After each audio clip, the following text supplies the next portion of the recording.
Welcome to Armchair Expert, experts on experts on experts on experts. So many experts. You want experts? We are slashing prices on all experts. Every expert must go. I am Shonda Shepard, and I'm joined by Monica Rhimes. Wow. Monica Rhymes that's a good name. Yeah, you could be a rapper. Monica Rhymes. Oh, yeah. What were you thinking? Just, it's like a strong name. Not a stripper name or anything, just a strong name. Strong. Monica Rhymes. Yeah. You've probably put it together by now. Our guest today is Shonda Rhimes, who is an award-winning showrunner, screenwriter, producer, and author.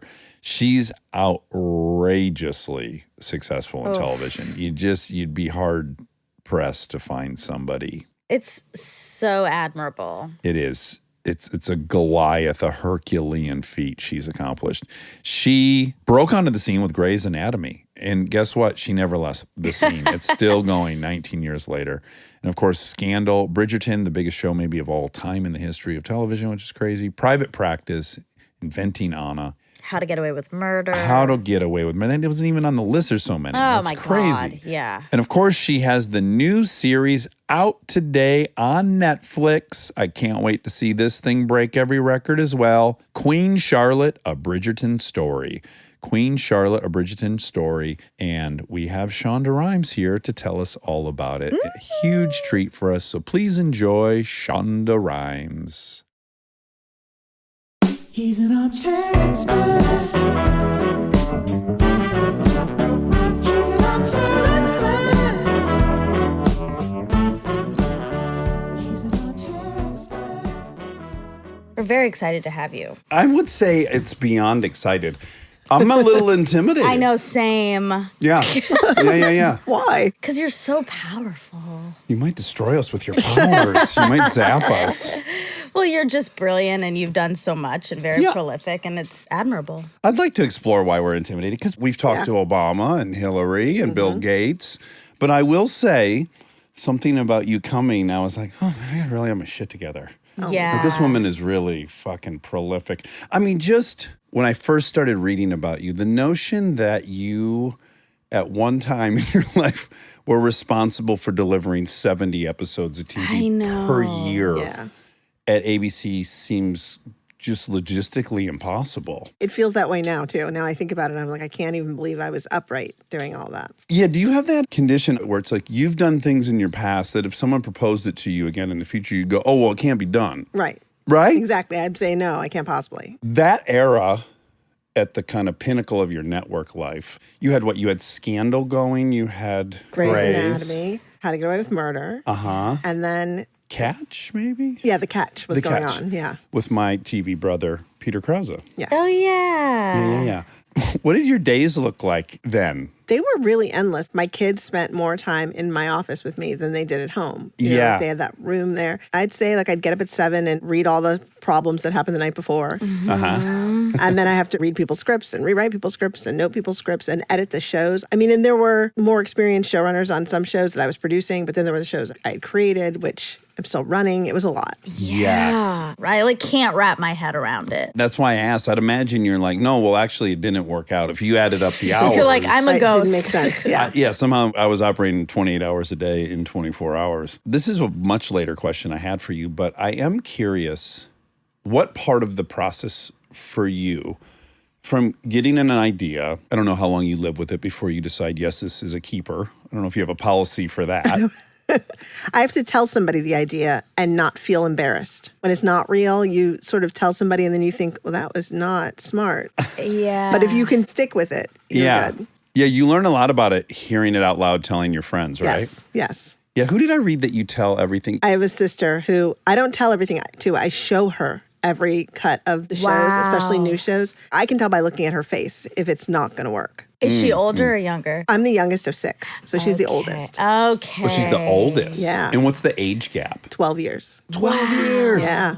Wow. I get that. That's like a maternal figure. Right, in like a some second ways. mom, basically. Yeah. Yeah, but I would imagine with your level of productivity, that could almost be a full-time job for her. Well, I'm not kidding. You have to put her on the payroll. If you show her everything you make. I just show her the new things, like the new series. Here's the first episode. What do you think? Okay. And how dramatically have you pivoted based on her feedback? Have you gone and reshot shit based on what I don't think I've ever gone and reshot anything, but I have gone back and been like, we have to re-edit this section because it obviously didn't make sense. She did not understand what was happening. It's not tracking. Yeah. Okay, so there's the getting the idea, you tell it to people out loud. I have my own little thing, which is like, I need to be telling people the idea for longer than 3 weeks. I got to find out if it has legs. Because a lot of ideas I'm obsessed with for about 9 days. And I realize on day 11, like, I don't really give a fuck about it. Like, the fun of it was just even talking about it. So then presumably you would maybe tell the network, I'm about to do this idea. No, not yet. Because I'm in a weird position now where if I say I have an idea, then literally there's a production date before I've even written 2 pages. The pressure. Yeah. I'm so glad you say that because that was actually one of my questions for Will Ferrell, which is like, knowing myself, I'll get so passionate about something for 8 days and then 14 days later I realize I didn't care. But when you're Will Ferrell or you're you, within 14 days, everything can be moving. Right. And you could find out, I'm not as passionate about that as I thought. Has that ever happened? So I try to wait until I've written maybe a third of the script. Once I know it's a show. Yeah. And even sometimes I'll wait till I've written the whole thing and then just be like, here's my idea and here's what I want to do. It's so hard because once you say it out loud, people get in the middle of it. Like that's just what happens. Trains start rolling. I want to be razor clear on this. Yes. I'm going to be talking to you like a peer, which is an embarrassment to me. No, it's but not. I have sold shows and pitched shows. Yeah. So I'm going to be speaking with some awareness of what you've gone through, but I don't want for anyone to think I'm acting like we're peers. We are. I'm in a really weird position in that the first television show I ever wrote was Grey's Anatomy. My first job. So I wrote It's this still show going. and it's 20 years later, it's still going. So when you have that kind of lightning in a bottle, they're very much like, what do you want to do next? What do you want to do next? And there's not a lot of no after that. Really? So then you got to police yourself, which is its own skill set that you wouldn't imagine is super hard, but is probably super hard. It's really hard. And I think for me, like one of the things that my producing partner Betsy and I always talk about is we're only making shows that we really want to watch. Yeah. Like not, this is a cool idea, wouldn't this be? No, we have to really want to watch it because it could be on for 20 years. Yeah. And Yeah. it's what a weird mental shift because when you start in this industry, it's only no. You are getting no's for so long, even if you have brilliant ideas. Everything's a no. Yeah. And for it to switch so suddenly to everything's a yes must be so odd. But as many people have been hung by the open door as they have the oppressive notes. Yes. Right? Yeah. We've seen some great directors. I won't name any names, but there's been a couple people that came out, they hit a home run. And on that home run, they clearly had to compromise because that was Right. their first movie at a studio. They were listening to all kinds of stuff. They were testing, they were probably re-editing. And then they get the full keys. Their work goes downhill. Yeah, when you open the candy store, some people really lose their minds. Yeah. It's really hard to hold back. Have you had an embarrassing moment where you look back? I don't know what we even label that, where you're like, oh, I could have probably used some more compromises along the way. I hit an arrow at Grey's, which I loved working on the show. It was so great, but we could literally do anything. Yes. I think you go to space Really- in an episode. Yeah, but it's really dangerous to be able to do anything. Yeah. So there were times when I would sort of sit and go, like we'd be in the middle of shooting something, and I'm like, why are we crashing this plane? Like all this giant stuff. Yeah. And- you're like, how'd we get here? Right, how did we get here? And it was sort of that thing of, well, we did it because we could. Yeah. And so you have to stop yourself from just doing it because you can't. There's a lot of work in the social sciences that will back up this weird phenomenon where the creative box is often the best.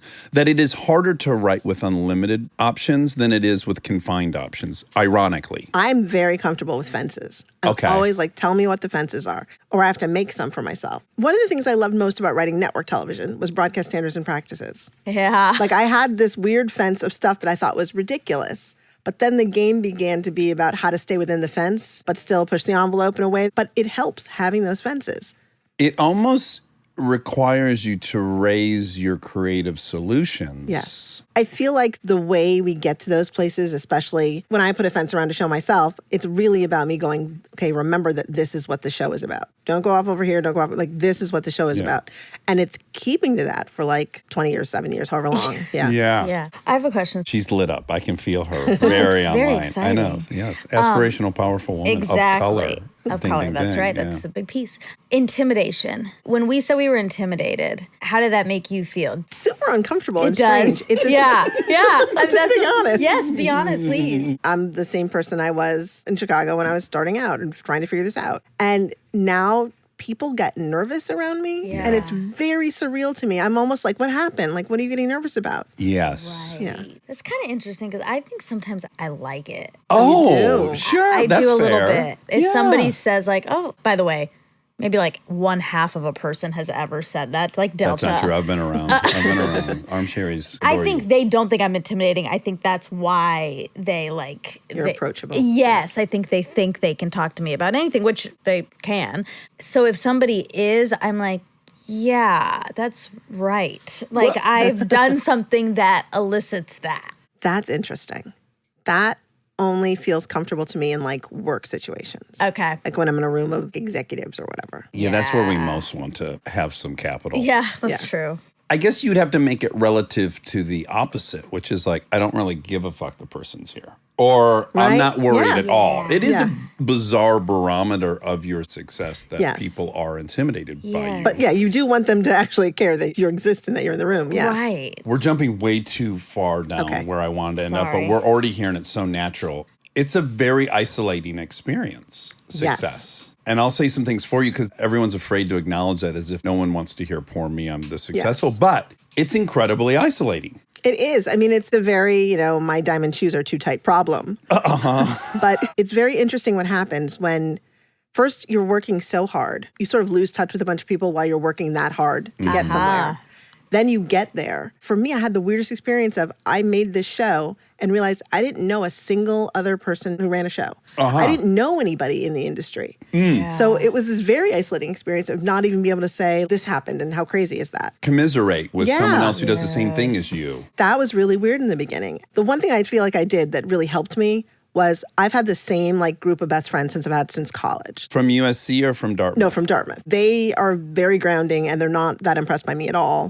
Like my siblings are not that impressed by me at all. It helps. Yeah. I presume your siblings feel like mine do. Like, well, yeah, I could do it too because clearly you can do it. Like, we're all the same genetics. I mean, it's funny. They're supportive and they're lovely, but they're not interested. Good. That's Which is healthy. fantastic. Yes. You don't want fans as family members. No, It's- that's horrible it's a- feeling. Yes. It's a corrosive element. It's funny you'd say that because a couple of my good friends are showrunners, and I have observed in them that they love meeting other showrunners. It's exciting. Because unlike when directors get together, I think there's a little cloud of competition or evaluating yourself against them. But I think in all of show business, the Navy SEALs are showrunners. Yeah. They're the hardest working. They have more on their plate than anyone. It's almost inconceivable to someone who's not done it. So I would imagine, yes, there would be such immediate connection and understanding of the experience you've been living among other showrunners. I think it's true. The showrunners that I've grown to know, I don't necessarily get to see them very much because they're as busy as I am. Yeah. But I'll run into Damon Lindelof and it's like my long lost brother or something because you're Yes. so relieved to hang out and talk. Right. Do you have any other close colleagues? I talk to JJ Abrams Okay, a lot. uh-huh. But also the women showrunners have sort of bonded in a great That's way. awesome. And so now there's this huge group of female showrunners that I now know in a very different way. And now we can sort of all go, is this happening to you? Is this happening to anybody else? Yes. Yeah, what do you think the differences are? I mean, obviously there's 40 million, but when you talk to the other women that feel different than when you talk to the male showrunners. I don't know. And I don't know how to say this without sounding like a jerk. So I'm just going to say it. Yeah. I feel like I'm in this weird space of power, right? Yes, yes. And for a lot of the female showrunners, a lot of it is, they want to make sure there's a next show. So a lot of what I feel like is different is they don't have a sense of security in being powerful and knowing that their things are going to go on. And the guys don't seem to feel that way. Right, regardless of The where guys they are are. just comfortable. They'll land on their feet somewhere Yeah. else. Yeah, yeah. They're very They'll fail comfortable. upwards Yes. just fine. It's amazing. And these women are brilliant. And you're Yeah. like, it's going to be okay, but they don't see it that way. Okay, so in the same vein of isolation, And again, same for an actor. I move away from home. I'm focused so much on this. I go to college and groundlings at the same time, and I'm doing all this stuff. And so, yes, I'm losing track. And then now I have space and time. At times, their conclusion is that I've changed. And I have. I'm proud to have changed, by the way. But they're underestimating how differently they feel. Right. Because they've changed in relation to you and how well you're known now and all of that stuff. And you now probably have some things any human would want. Like, no one was very envious of me back in Detroit. And I've been around people that are that next stratosphere of famous. Brad Pitt, I'll just name drop. I've been around him enough, and I've seen the palpable power that he has, the effect he has on other humans. It's very overwhelming for people to be around him. And I just think, boy, what's he to do? He's in a room where he would be insane to not notice most people in the room are thinking about him. That's got to be exhausting. Yes, and you're now caretaking to whatever thing you're going to predict is being triggered by your presence. And I can see why just slowly, it's just easier to be kind of by yourself and create your own little world. But that's so hard to live in. You're not supposed to live that way. One of the things that I did during the pandemic that I have to say changed my life in the best way was I moved out of Los Angeles. What happened is I was a person who was always in the office. And then I was doing all the work from home. And I slowly realized I didn't need to be in the office at all. My job didn't require that. And I have enough members of my team who've been with me long enough. I don't need to be on set. Right? So I was like, we're moving. And I'd reached a point in LA, and I'm not expecting anybody to feel sorry for me, but I'd reached a point in LA where like I was in this house with gates and walls and security and the feeling that every time I went out anywhere, it's Hollywood, it's LA. Yes. I could give somebody a job. So that was what was really hard. Wow. Yes. Right? It wasn't just writers or actors. You know, everybody had a script and everybody wanted to say something. Yeah. And not in a rude way or anything. Like they were hopeful. They're trying to get somewhere. Sure. You're not mad at their hustle, but it's exhausting for you. It was a little exhausting. And I felt really overseen in a way that I knew that if I left LA wouldn't be the case. Well, and herein lies all of these wonderful things about fantasy. Like, you grew up in Chicago, I grew up in Detroit. This place we're at right now, I don't know what it was like for you, but it was unimaginable. It was a fairy tale. It felt like this dreamland for me. Coming here to go to film school, and every encounter was exciting. Yeah. And so for me, I had fantasies of what status felt like. I had fantasies of what being recognized felt like. I mostly had fantasies about money. My family coveted money so much. Yeah. My mom worked so fucking hard as a single mom. It's still a great obsession of mine and a sickness I have. But it is an interesting experience in life to go out and land in a lot of your fantasies. It is. And to discover that you're still the same person no matter what. You look in the mirror and you're like, fuck, there she is. Same chick I was in Chicago. You think it's going to be this amazing thing. But then you really don't take any time to predict. Feeling self-conscious if you're at a restaurant, being aware that other people are aware of you and just what that does to you biochemically as an animal. Yeah. If you're anywhere as an animal and you notice all the other animals are staring at you, you're fucked in nature. Nerve-wracking and strange. Yeah. Yes, There's you're about also to get eaten or guilt, something. Probably. There's probably some guilt if you're out in the world and everyone's like, like maybe you could and you can't or you don't want to. And that comes with the sense of guilt. Definitely. But it is that thing of, I wrote about this in my book where I said, like, what happens when all your dreams come true? Absolutely nothing. Like nothing happens. You don't change. A relationship's just as hard to maintain. Yeah. Parenting's the same. Your body, your health, all your stuff, you got the same homework to do at all times.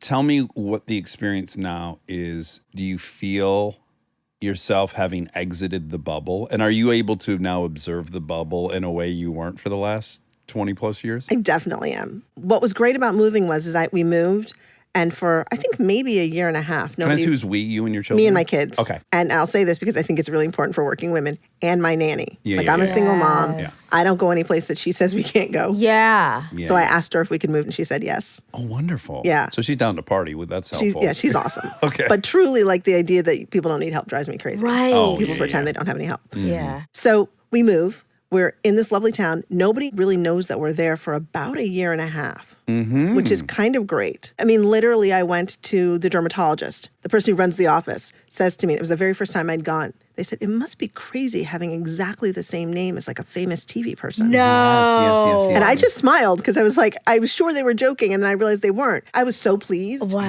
Yes. Yeah, you really are.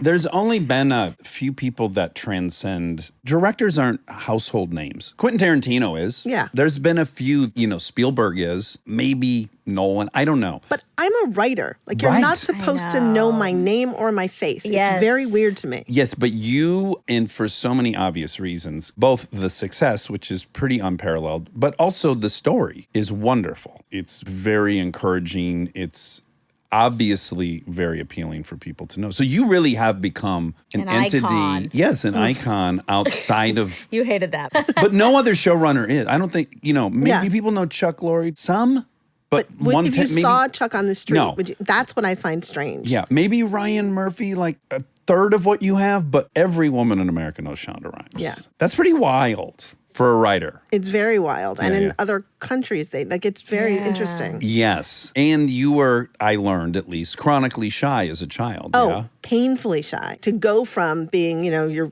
an introvert writing in your little cave to an introvert who every single person seems to know was a really startling experience. It was like having my skin peeled off. It really was painful in the beginning. And I couldn't understand it. I sort of kept being like, they're going to move on to somebody else. It was so weird. I kept saying, I'm a flavor of the month. I'm a flavor of the month. And it never went away. That was a very long month. Yeah. Yeah. It took a long time to get over being that shy. I bet. And a lot of work. Yeah.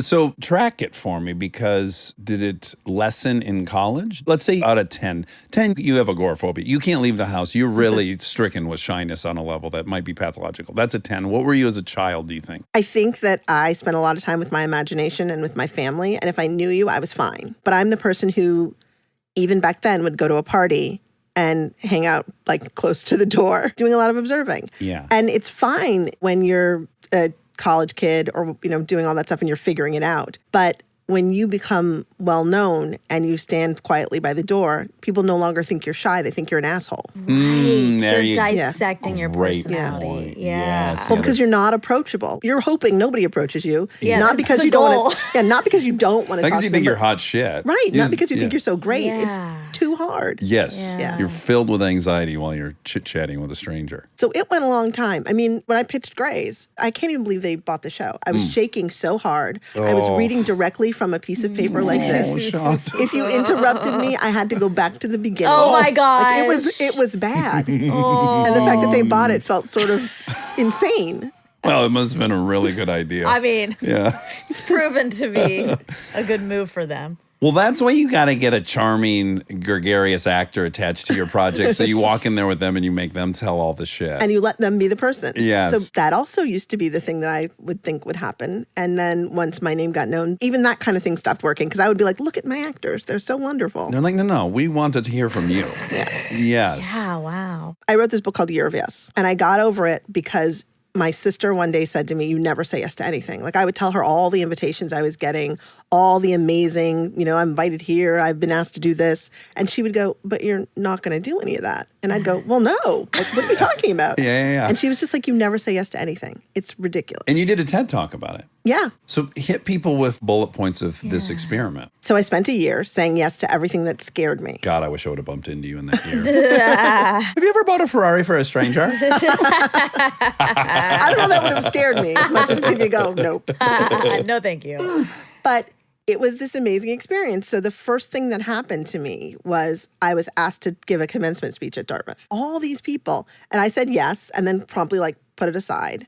Then I said yes, finally, to poor Jimmy Kimmel, who had been trying to get me to do something forever. So I did Jimmy Kimmel and was so nervous, but he's so great. Yes, he he's makes the everybody best. feel comfortable. So we did that. It just kept going. I met the Obamas, which is a thing that I would have been too nervous to do. Wow. Yeah. Wow. While they were in the White House? Yeah.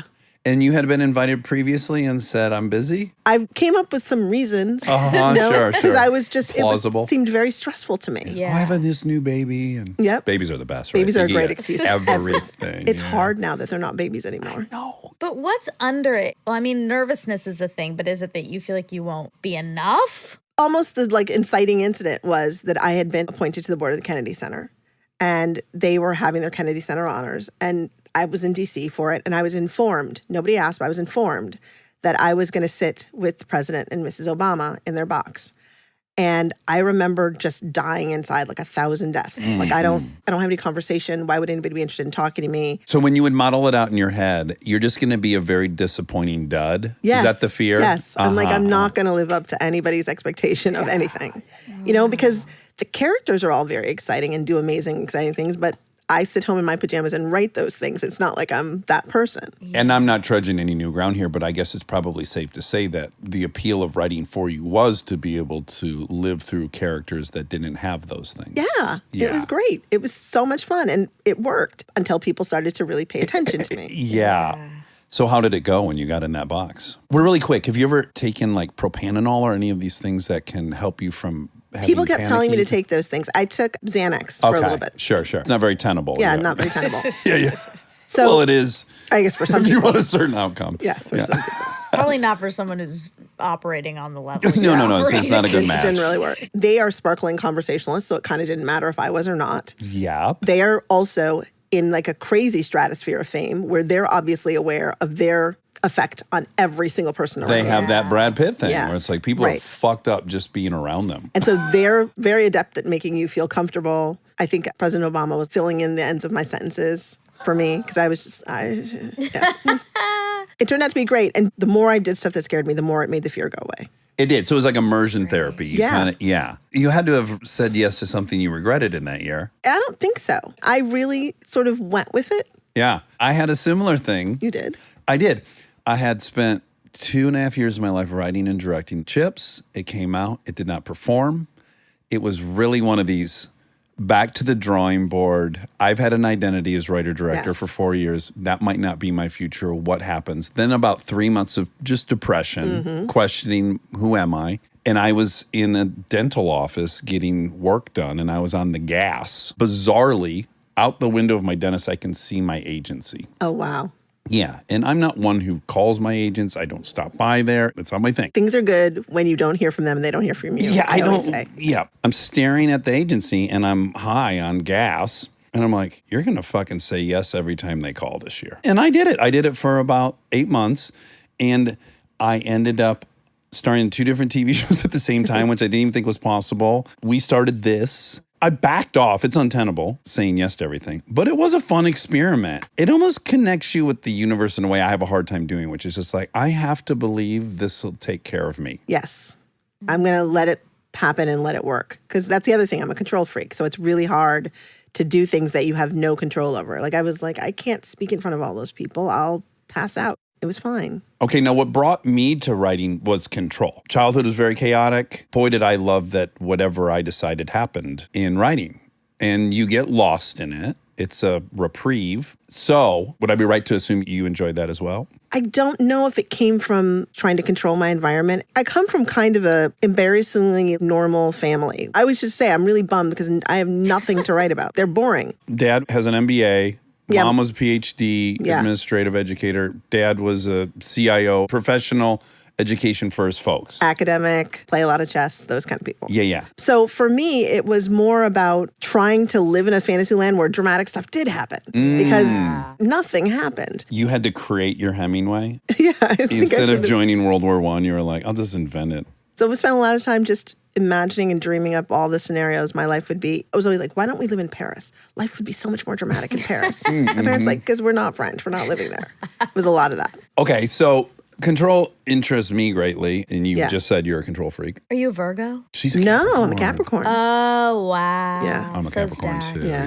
Yeah. In light of that quest for control, what part of the process from getting the idea to writing it, to setting it up, to hiring the crew, casting, production, editing, testing if that exists for you, and then release, which segment in there is the most challenging for you? Oh, interesting. Because I had a guess. It's always the writing. Because I'm such a control freak and I'm very much a perfectionist, getting me to decide something is done is very hard. I'm a little panicked. I'm panicked until we have a table read, which is interesting. At the table read, I can let it go. You recognize it's now in other people's hands at that point? Yeah, I mean, I have this real theory. You know, people are like, you're a show creator. No one person creates a show. We know this. It's all the people. But what's important to me is I'm like, the characters are like unblown up balloons. when I've written them, and then the actors fill them with air. Oh, I like this. And the crew brings everything else to life. Like they build all the world around it.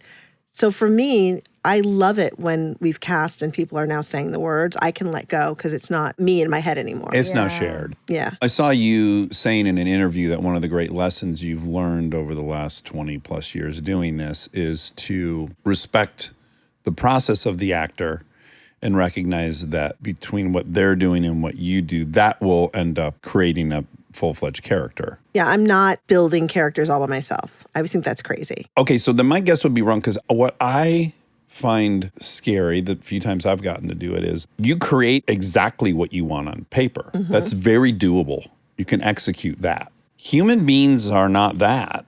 And casting is so stressful, in my opinion, because just you have created this thing, and then in some bizarre way, you're praying someone comes in and imbues that or somehow innately has that thing.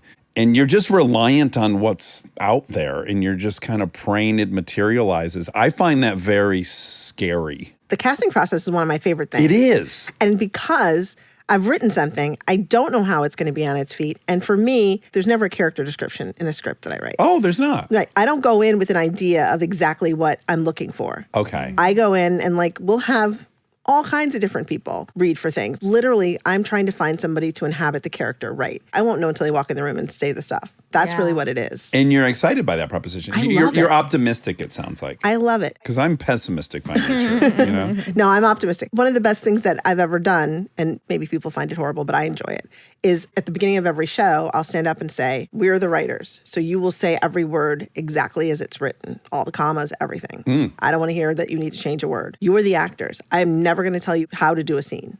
Or what I'm looking for. Okay. I'm excited to see what you do with it. That's one of the reasons I love network TV.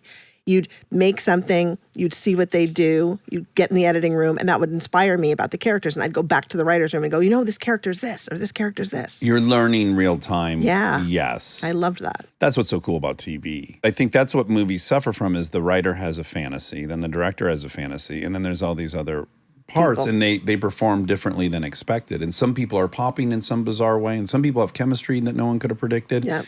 And on a show, you can mine that. Yeah. For me, the hardest part of the process, because I always say, I write it, we put it into this machine called production. It comes out the other side. I try really hard to stay away from set. And then it goes to post. The editors start. For me, the hardest place is when I get a director's cut, because generally, then you're sort of managing your feelings about the show you made and the show that they made, right? Yeah. And all your disappointments and that didn't work the way I thought it was going to be, or why did they do this? Yeah. There's a lot of that. There's a popular saying, which I find to be very true, which is any movie or show you've watched has been made 3 times. It was made in a script form, then it was made during production and people made decisions there. And then and then there's a third rewrite in the editing room. Absolutely. And it can become something completely different that either you didn't write and wasn't shot. There's some magic in that third. Yeah, that's my other favorite part, though. I really enjoy working with editors and being in the editing room for that rewrite process, because you are taking what you've discovered happened and you're either enhancing or changing or running with something, and it's so much more fun. Stay tuned for more Armchair Expert, if you dare.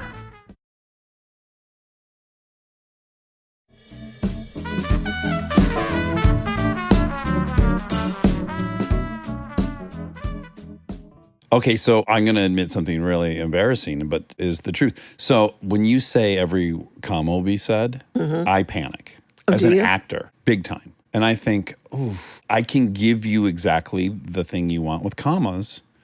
Or if it goes through my filter a little bit, it's going to sound just a lot more real. So that's like my fear. What's interesting to me is when I say that, though, and then I follow it up with, I'm never going to tell you how to act in a scene or what to do, because there's nothing worse to me than an actor giving their performance and then some writer being like, but you're meant to be more stoic, that kind of thing. Right. I'm like, you know what you're going to do. It's really worked out for me. I haven't had that pain yet of the push and pull between an actor being like, I don't want to say these lines. That hasn't really been a thing. It hasn't. You haven't had a Dax Shepard on set. And And I do guess know. you won't. You've That's totally very clear. Yeah, taken yeah. yourself out. No, but I get I it. could have only had this conversation honestly at this moment in my life. Yeah. I would risk not ever being on something of yours. But I think it's hard. I mean, it's hard for the actors. It's hard for the writers. And I think my control freakness would be, I would be standing on set to make sure they said everything. Is that why it's best for you to not be on set? Anytime I'm standing on set, I'm literally the only person in that room not working. Oh. Everybody else has a job to do. Oh, good and I'm just point. standing there watching. Yeah. And I learned really early on that coming to set was a really risky process. I would come to set and I'd go, oh, that wall color is so interesting. And it was like, do you need the wall repainted? And there'd be like a team of people around me yeah. how do we fix this? I can go to set, but I have to sit completely still and just say, everyone's doing a great job. Right, you can't just casually shoot the shit because people start running in different directions. Jesus. You have to be very aware of that kind of power and how Yeah. abusive that can be for people. Right. You know, like I'm not going to abuse people's emotions, times, feeling, jobs by coming to set and making a comment. You just brought up a great thing I want to ask you about, which is, have you had a hard time? It's more embarrassing for me because I am a tall white male. I should have always thought this, but I have never felt like a boss in my life. I feel like a dirt road hillbilly who there was a clerical error and they let me do this. And it has been hard for me, and I haven't done it correctly, where it's taken me way too long to acknowledge I am the boss of these people. And to see myself as someone who is the boss, because that's not my own personal self-image. But I've had to go like, no, actually there are 100 people and you have to now kind of act in a way that is responsible. You're not an actor on set who can fuck around now. That was a hard transition for me. Is it hard for you to acknowledge, shit, I'm the fucking boss. If I say this stuff, they're all going to freak out. It's not natural necessarily. No, I got it immediately. And I don't know why I got it so immediately, but I got it. People were running and money was being spent because I was saying things or typing Yes. things. It felt like I was responsible for all those people's jobs, first and foremost. If I wasn't doing it well, this was going to go away and then their jobs would go away. And then also just understanding the look on their face when I'd show up on set and how nervous and scared. And I would try to be like, this is amazing. It didn't matter. It did something. And so I try really hard to just let that be.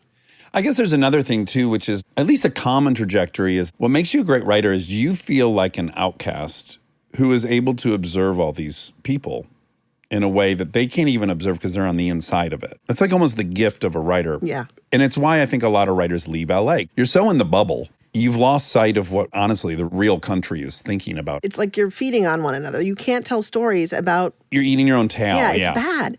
So leaving was great because it really did give me this I'm back in the world feeling, Yes. which was great. But the whole outsider looking in, I think it's a very precarious transition to, oh, weird, I'm the institution. I'm actually the ultimate insider. Yet my identity is outsider. But I have to make peace with these two things or I'm going to somehow get in trouble. Does that make any sense? Yes, I do know what you mean. You are suddenly the insider. It was so crazy to me to realize like, oh, I'm old guard. Like I'm the old guard. Like, Yes. So weird. Yes. I don't know. I wasn't ever aspiring to be that. No, I enjoyed being like the young upstart messing with the industry, right? Yes. And that was fun when that was happening. And then suddenly everything I was doing was just a way of life, which was fantastic, but like the way TV was. And then suddenly I'd be in these rooms and people would be like, I took a college class called Shonda Rhimes. And I was like, what? What college was that at? USC. No, I mean, of course, if I were you, though, I'd be like, oh my God, what college are they teaching at? Right, exactly. They finally got me to come and speak at the class. And it was the most surreal experience of my life. Weird. Because I'm not that interesting. I'm really not inherently that interesting at all. There was something, and the teacher's like, and where was Shonda Rhimes' first job? And as a whole, the class was like, McCann Erickson in San Francisco. No, I was like, there's like a test. it was so creepy. And what's Shonda's favorite birthday meal? That is really weird. Wait till you become a major. Oh my God. That sounds horrible. What'd you major in? But the thing is, when you say you go onto set and the wall color and stuff, what is also tricky about that is if you're the boss, everyone's also looking to form an opinion, right? Is she a good boss? Is she a bad boss? Is she a mean boss? Is she a nice boss? And so if you're in there and you're like, oh, that wall color's interesting, and then someone hears it and they're like, she is so picky. She Yeah, comes nitpicky. in and she notices the wall color and has everyone repaint it. That's how quickly it becomes a story about you as a whole and you being a dictator. And it's nuts. It's very nuts. I'm very comfortable with the idea that other people's opinions of me are none of my business. Good. I love that. I've really How'd you taken do on. that? There was no way not to. I think that kind of thing eats you alive. Hearing what everybody else thinks about you, it's never good. And the story they form about you has nothing to do with even how you were really behaved or how you were there.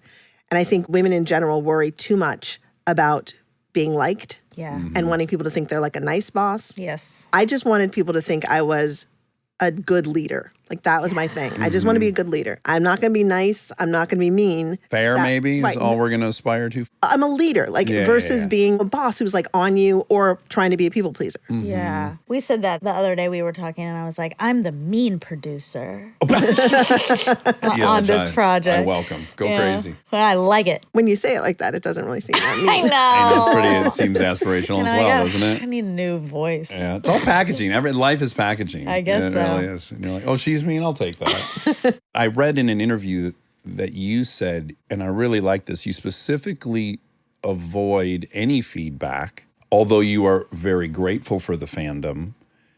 Their opinions have no business in your head because your primary loyalty is to the story you're telling, Yes. not to the people consuming it. And I think that's a very defendable and profound place to be coming from. I think it saves me so much. If you start writing to the fans, here's what I learned from a show that's gone on forever. You'll write something and then they'll say, we hate you, we hate the show, we're never watching again. And then you'll write some next week, the episode will come out and they'll be like, we still hate you and we hate the show and we're just never watching again after this week. Yeah. And it goes on because Yes. they don't have to love everything that's happening to the characters. They just have to be involved or invested. Exactly. And it's never going to be what they want because if we gave everybody what they want, there'd be no show. It's a lot of people holding hands. And there's nothing wrong with that. But yeah, that idea of staying just stuck in what the story is has saved me so much because it keeps my focus where it's supposed to be. Yes. And then you're also a human being on planet Earth. So are there compliments you still crave? Here's another thing that's bizarrely isolating about success. I've witnessed this in other friends of mine that have really gotten there and been nominated a bunch of times. We're social primates. We are obsessed with social dynamics. We're obsessed with status. We always will be. It's very healthy to look up to people. But I think what happens as you climb that ladder of status, there's less and less people, quote, above you whose approval you're craving. And I think people can get to the top of the approval ladder and it's a very weird experience. I think that's a terrifying experience. It must be. Right? Like you spent an evening with Michelle and Barack Obama. And let's say I assume that went well and they like you. You get home that night and you're a little bit like, well, who's left? Right? There's Who a do- little bit of that, yeah. Whose opinion could we Yeah. possibly receive now that would top this one that just Right. happened? Yeah. So it's yet another bizarre, isolating, non-mammalian primate social. Something's weird about it. Another way you have to police yourself, I think, in success is that thing. You have to reserve some people that maybe you don't want to meet or you still can hold on to or that you allow to live in this little miniature bucket of fantasy that still exists. You want to kind of keep them there and protect yourself from ever getting that. I mean, I'm hearing you and I'm thinking about the fact that I don't and have never read articles about myself. I wrote a beautiful one about you. Read it. But no, because if you believe the good things they say about you, you are obligated to believe all the crap, right? Yes. It's too much. You could read a whole article that's glowing and then it'll be like one sentence. This part was boring and that's the only thing you remember. But I think it's okay and healthy to, let's just say that you have a ton of respect for Damon. And to have Damon say to you, oh my God, Oh. by the way, I saw the thing. I think that's really important and really special when I hear from people whose work I respect. You know, they have something nice to say. That's amazing. Is there someone in your job that you look at and go, oh, I don't know how they do that? Is there someone out there that challenges you in a great way? I don't know. I mean, I don't know that that's true, mainly because I don't watch as much television as everybody else does, which is so unfair. Well, it's amoral. I mean, I really love TV, but not getting to watch as much and trying to catch up is so hard. There's so much work out there that I really like. And then people will write something and I'll go, I could never have thought of that. I love those moments. Did you watch White Lotus? I watched White Lotus. There you And go. were you watching White Lotus a little bit and going like, oh, fuck, There's some magic here that's pretty amazing. Yeah, I was like, I would never have thought of that. I would never put these things together this way. It's surprising. It's funny. All these things. I was like, my imagination couldn't do that. And I love that. Yes, that's a great feeling, isn't Yeah. it? But it doesn't seem like you're burdened by comparison. No. And I think that, honestly, is growing up in a family of 6 kids. I was just going to guess that. I was like, even watching my own 2 children and thinking how fucked my oldest would have been if we not had a second one. Yeah. Because we were just so obsessed with her. She would have been very misled to think she was The princess. the second coming of whoever. Yeah, but by the time you're 6, I'm surprised the back of your head's not flat as a fucking 2x4, right? You probably never got picked up. You probably just looked up in the air. I was always saying, like, there was a whole rule at the table. Like, my mom would be like, stop. Did someone feed the baby? And that would be me. Right. You have 3 sisters and 2 brothers? I have 3 sisters and 2 brothers. I have one sister who is 18 months older than me, which is the same distance my 2 little kids are. Oh, Which really? is nice, yeah. She's 18 months older than me. And what was great about that was we had our own world going. Like, we literally spoke our own language almost. And everybody else was much older. They were 9, 10, 11, 12 years older. So Right. we had our own little world going, which was kind of great. How do your parents explain that gap? Romantic holiday that rekindled everything? Or I don't know how burst they're of fertility? explaining that. I don't know how they're explaining that. I have not asked my parents about their sex life. We'll get them on the show. I'll get into we'll the call 'em nitty-gritty. up. I'll have a lot of answers for you at the end of that. That allows for you to live in your shyness to have siblings. If you were an only child, you probably would have had to do something different. Oh, yeah. I wouldn't have survived that way. I probably would have been raised a lot more outgoing. As the youngest child, I didn't really ever have to say anything. I never had to lead the conversation. I spent a lot of time watching. Right. And I had older siblings, so like that peeking through the door to see like what they were doing. They're all sneaking out. All that stuff was so great to me. Oh, yeah. There was a show happening in your house, Yeah. and you were observing it. With a lot of fun characters. Many Yeah. to follow. Yes.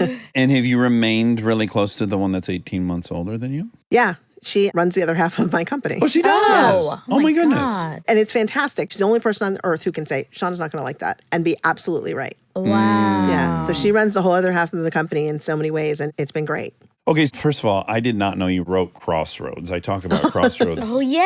an inordinate amount on this show. You don't. I We do. brought it up. Because there's one scene in particular I find really amusing. It's while she's trying to learn the song. She's like discovering the song on the piano. I'm not ding ding. I'm not a girl, not yet. It's like it goes from like 2 words to we got the Yes. whole song. Yeah, gets that's fully one of my downloaded. favorite moments of anything. That's amazing. But we talk about that a lot. But you started by writing that, or that was at least one of your first projects, and then Princess Diaries 2. I'm going to blow through some Princess stuff so people Diaries are caught out. 2. Jess is in that. Well, look, as I was reading her list, there's people that we know all throughout the very the exciting. Shondaland world. And then you have a newborn child, you're at home, and you yourself discover TV, which I think sounds ridiculous and comical, but I like it. You discover like Buffy and 24. Love Buffy. Like, I'm literally 31 and nobody else was having kids. So I had this baby, this 9/11, I'm going to become a mom baby. And it was great. But suddenly you're stuck at home. And I would have this baby. She was very stressed out. So she was strapped to my chest all the time. And I would lay on the sofa and watch television. So I watched 24 hours of 24, like in one sitting. Wow. Yeah. That was the first show I ever binged. What a ride Jack Bauer takes us on, It's right? a crazy ride. Yeah. Plot, plot, plot, plot, plot, plot, plot. Yeah. Wait, you skimmed by this, but what is a 9/11 baby? So I'm going to guess. 9/11 happened, and she started asking herself some very real questions. Okay. Exactly. Yeah. Exactly. Like, what do I want out of life? Right. If the world's going to end tomorrow, what haven't I done? Got it, And then got it. suddenly you know all the pressing things. Wow. Yeah. I had a similar thing. So I had moved here, and it took me 9 years to get a paid acting job. So I'd been broke forever. And then I did 3 movies as a lead, studio movies. I sold 2 screenplays, and I was on a TV show. And I was still living in a 1-bedroom apartment in Santa Monica. I was like, I can't ever leave here. It's $600 a month. Who knows? This ride will be over. And I'm driving down the road in the car, and I'm listening to NPR, and they're talking about an asteroid that is not going to hit us, but it's going to cross us pretty close. And they're tracking it, and they know it's going to cross us in about 14 months. And I had this moment where I was like, what if this news report was saying, no, asteroid's going to hit us in 14 months. I'm going to die in that fucking 1-bedroom apartment because I'm so afraid to spend money. Yes. And that led to me literally buying a house that's over there 17 years ago. But I needed to think I was going to die to give myself permission to go Right, to spend get some yourself money. doing something, right? Yes. It's crazy. So I can really relate to that. So you have the baby, you start watching a lot of TV, and then it opens up your mind to writing TV. Well, it was so clear that that's where all the character development is. You know, when you write a movie, that saying, the director fires the writer. And on Yeah. television, the writer fires the director. Right. So on TV, it's your vision. In the movies, it's their vision. And you have to do it in this very truncated amount of time. But on television, the character development could go on and on and on. And I could really enjoy it and know it was going to happen the way I wanted it to. Yeah. It was fascinating to me. You're going to take a life journey with a project like that as opposed to a season journey. Exactly. And are you a creature of comfort? Did that appeal to you, some consistency? I don't think I understood what I was signing up for. I don't think I realized the insane amount of work it was going to be. Yeah. And how big it was going to get. Like if I had known that all that attention was going to come with it, I'm not sure I would have done it. Yeah, Truly. sure. I believe Yeah. that. Bill Murray has the best quote ever. He's like, if you're thinking about becoming rich and famous, I recommend just the rich part. I like that. Okay, so you create Grays. That's an enormous hit. And then you, of course, quickly thereafter create Private Practice. Then you do Scandal for 7 years. I just want to ask one question about that.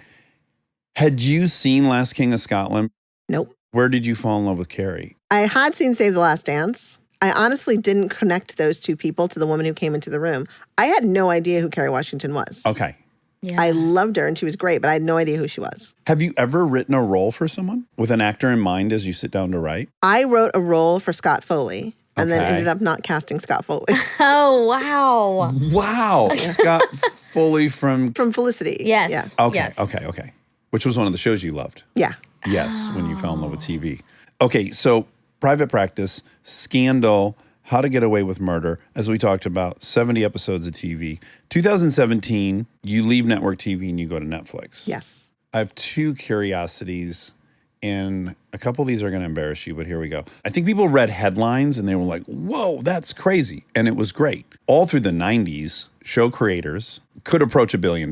Larry David, Yeah. Seinfeld, Chuck Lorre with 2.5 Men, and Big Bang. There was a model by which your show would run on network for 7 years, and then it would go into syndication, and then those chunks of syndication would be in the billions Yeah. quite often. Tons of money. Yeah. Tom Warner owning the Red Sox. So in some way, when I read that, I thought, interesting, a lot of guaranteed money, that's great, but aren't you now saying goodbye to the potential of syndication enormous by the Red Sox paychecks? Well, by the time I was interested in looking around, and I hate saying this, but I felt like television was dying. In that model, In the that model. syndication. The money wasn't the same for anybody, I don't think. The back end wasn't there. And I made a deal at a place that had never made that kind of deal before. So I got to make the deal that made sense for me. Yeah. Right. Yeah. And set a precedent. Yeah. But you, in your mind, you had calculated at that moment, it would be better for me to get it up front at Netflix and not worry about that. Getting residuals is not the same as having a stake. Now, what were your fears when you went there? I was really ready to go. Okay. And I was very excited because, at the time it really felt like a startup. They didn't have any in-house showrunners or whatever. I felt like I was making my own job. But I also was very aware of the first thing we release had better not be a piece of crap. Yeah, did you feel pressure that you had not felt in a while? Oh, yeah. I felt that pressure. That's good for you, though, isn't it? Oh, I think it was perfect. I'd worked in one place my whole career. So to leave was to step into a world in which I didn't know any of the rules. They run so differently. And so there was a lot of me figuring out that. And I had very comfortable power at ABC. Like everything was always done this way and nobody ever questioned it. Coming into Netflix, it was kind of great to re-examine the systems and go, does it really need to be this way? You entered a different creative box, Yeah. as we talked about. Yes. You left one, and And this went one to another. had probably more leniency in some ways, and then it probably had some different challenges that didn't exist over there. This is a whole new thing. Yeah. To go from making 24 episodes of something a year to 8 was startling. I was like, the luxury of that is just insane. Freedom. Well, the time luxury's there. Yeah. But did you feel at all, shit, I liked having that much real estate? Because the thing that appealed to you initially is like, I can explore these characters indefinitely and there's a ton of real estate to do so. Did you feel at all the tightening of like, whoa, I got to be a little more efficient in this model? No. It was all gravy. Not that it was all gravy. It was just, I could make 24 episodes of something and I knew exactly what that was. Yeah. This was a whole new challenge of coming in and now you have this totally different model with very little fences. And then how do you make that work? That was what was interesting to me. Well, great, because that was one of my questions was I've noticed the stuff you've done on Netflix appears to be vaguely PG. I don't know if anybody would think that Bridgerton Yeah. season 1 was PG. People think it's Okay. very Oh. yeah, sexy. That I was guess- there was a lot of sex in that. yeah. Was there nudity? Yes. There was a lot of there was a lot of People some view on love it for its sexiness. Okay, never mind. Then I completely take that back. I was just watching Queen Charlotte, it's very PG. and then it just made me think, this goes back to what we were saying about the creative box. Like listening to Stern on when he was on terrestrial radio, he had all the confines of the FCC. And then when they went to Sirius, I think they were like, oh, yay, we can do everything now. And then it's self-corrected. Yes. They went too blue. They had too much freedom. It didn't really work. And then they they went back. reined it in. So I think they went from PG-13 to NC-17 down to like a soft R now.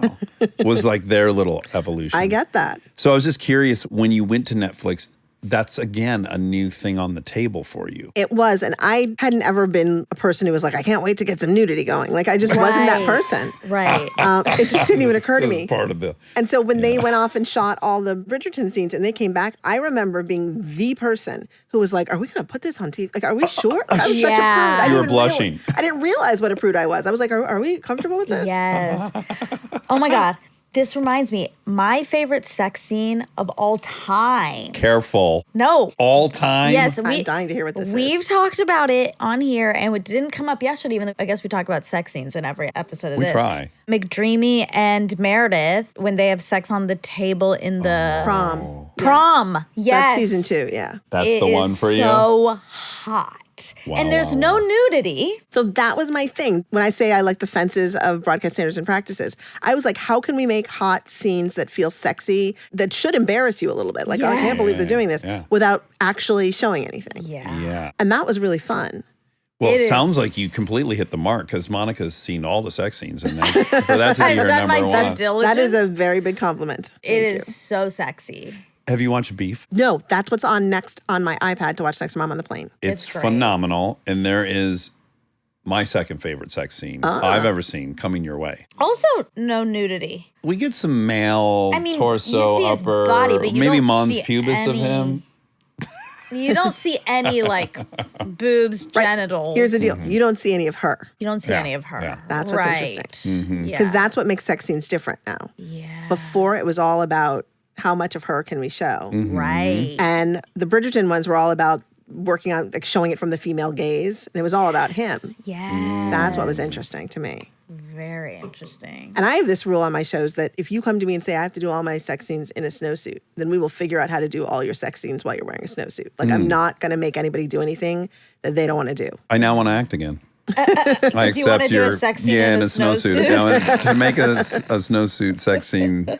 By the way, I bet it's you so could. Chicago that you would say. I say snowmobile suit all the time. People are like, "What are you talking about?" But we know what a full snowsuit is, like a what onesie, right? Yeah, it's that onesie and then the hood and the whole thing. Yes. The mittens. The closest thing to a real chastity belt you could have. You can't get You can't out get of out it. of- The number of times a kid pees in the snowsuit is insane. Yeah. Did you do Vaseline on your face as a child? Yes. Yeah. Keeps you Very from- Chicago. Oh, thing. for snow. The Crack your cold. skin. Literally the cold. Yeah. If you drive around Detroit, all the little kids have just have shiny faces. Like mom just coated them in Vaseline. And when it gets really, really cold. Yeah. Okay, so Queen Charlotte is a Bridgerton story, but the original Bridgerton was enormous on a scale. I'd like to compare it to some things. Okay. 82 million is what I read in the first 4 weeks. That's really beyond comprehension. You're looking at Super Bowl numbers, more than Super Bowl, but I think even a better comparison would be, we all know how big Game of Thrones is, and at Game of Thrones' peak, it had 19.3 million viewers. So you're looking at 4x That's crazy. Game of Thrones. You had already had great success in your life, but did even that freak you out? So here's the crazy thing. One of the reasons why I wanted to move from a network to a streamer was I wasn't interested in ratings. I was like, I'm so tired of numbers. And it just seemed like I could do something where the numbers didn't matter, which of course, that's a lie for anybody. You get somewhere, always the numbers matter for people. But we got there and then the show aired and I don't even think I understood how many people 82 million people was. Like when they first started talking about it, 82 million, not people, households. Oh, households. Households. So we're looking at Yeah, we have no idea. 160, 200 million. But it was this crazy experience of putting out something that's global immediately. Yeah. That was surreal. Yeah, that's greater than the population of Germany, France, Oh my Spain, God. Italy. It was shocking.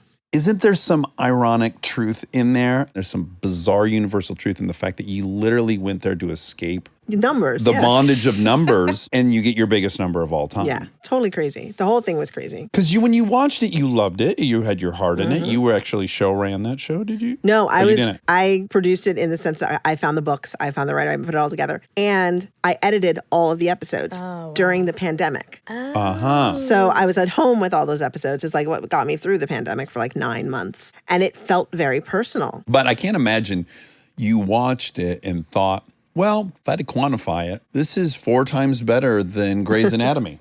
I bet this will succeed at 4x the level. Like it probably felt in keeping with the other things you had made. Right. It never even occurred to me that that was a thing. Like Yeah. I just was like, I love this. I'm enjoying it. It's going well. I'm hopeful for it. That's really sort of how my mind was working. Yeah. And the cast of characters that have come out to say that they watched it all in one day is very flattering. Like the Clintons watched it in one day. Oh, yeah. No, that's incredible. I got an email from Hillary on that one. Yeah. Yeah. Yeah. Incredible.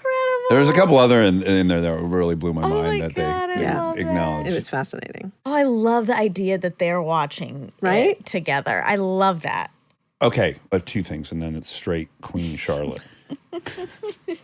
We I'm a greedy pig. Greedy pig is here. What is your writing process? Are you ritualistic? Do you have a setting? Do you have a routine? Do you have a schedule? No, I'm terrible. I mean, I'm very disciplined when I am on a project. Like I try to write every day at the same time. That almost never works. But over the years, I have sort of trained my brain that if I have on my headphones and there's certain kinds of music playing, I can write anywhere. I can write in an airport. I can write at a playground. I can literally write anywhere. We just talked about this with Gretchen Rubin, of different types of brains, basically, and how you are the most productive with silence, with music, with ambient noise. Yeah. So you like music. It's been music. So it's almost Wow. like the psychology of the headphones too. If I don't have those headphones, it's not the same. Oh. Well, it's a cue. Oh, these go on when I am creative. My brain needs to open and do the work. Yeah. Have you ever added up how many scripts you've written? No, I've never done that. Does that ever cross your mind? Like, I would love that sense of accomplishment of like, It would be I've cool to written know, yeah. 22,000 pages. Oh my. That would blow my mind, but I think it would be kind of cool to know. It's something that never occurred to me. Okay. Well, you must have an intern somewhere in your life. Maybe they could sit Maybe down they and could see what your figure it writing out. credits We and do give have you a a number. fact check, and I feel like you just assigned me a task. Good. That's going to take you hours. I know. To go through every single writing credit. That would interest me. I bet you've written some staggering amount of pages at this point. Maybe, yeah. Yeah. It's been Okay. a lot. Well, next time we Lot talk, of years. maybe Oh we'll my get an God. update on that. I am curious, what was your relationship with money growing up? Was it something that the family coveted? Were you driven by it? Has it lived up to your fantasy? Is it cumbersome? I always say, like, my family, I assume, was solidly middle class. But if we didn't have money, I didn't know it. And if we did have money, I didn't know it. Like, it wasn't a factor. Wasn't a big issue in your house. It wasn't a factor. That's good. Yeah, I think it was really healthy for Yeah. us. I'm telling you, my family was bizarrely bland in Yeah. a delightful I'm way. sorry. It's great, but yeah. But it was a thing for me. I think I'd been so comfortable in that idea of not really thinking about it, worrying about it. When I got out of college, it was a little bit stunning to discover that I was broke and the world was very expensive. You know what I Okay, mean? right, or even right. in college, I had jobs in college. To really suddenly understand that even the things I love to do, they don't pay that much money. You know, like Yeah. it wasn't going to work that way. That hustle was really hard. And the hustle when I got to LA was really hard because my parents, they were wonderful and very supportive, but they were not down with the idea that their daughter was like going to drop everything and be like a filmmaker or something. Yeah, they were going to fund this. No. So I had my little 1981 Pontiac Phoenix that I got for $600 and broke all the time. And I hustled. It was a lot of working and I loved it. But it was also terrifying. You know that feeling of every time Oh. you make something, it's all going to go away? Always live with it. I never lost that feeling until 10 years into Grey's Anatomy, that I was going to be fired and it was all going to disappear. People are like, when did you know you'd made it? Monday. No, but this is true. It's so stupid and amazing. I was being inducted into the Television Academy Hall of Fame and Oprah Winfrey was doing the induction. Oh, my God. And I remember sitting there thinking, literally, like having this like overwhelming feeling of like, oh my God, I think I'm successful. Like really feeling that because I had never felt like that before. Yes. Okay, great. And being like shocked. I love that. It was overwhelming. I'm from Chicago, so like I was raised Church of Oprah, basically. Yes. So like the idea that there was Oprah, something really broke inside me. I went, oh my God, I have made it. It's okay. You finally internalized it. Yeah. You can know things intellectually, but not emotionally. Exactly. It definitely wasn't there. And I'm not even sure I was holding on to it intellectually. Like I was so, got to make sure that this keeps going. Scarcity mentality. Yeah. And was the feeling happiness? Was it relief? I think it was overwhelming relief. Like I didn't feel like, yay. I felt more like, okay, like I can relax. I can untighten my chest. Yes. Yeah, it's not elation. It's just like, "Ooh, okay, phew, we made it. Yeah. Stay tuned for more Armchair Expert, if you dare.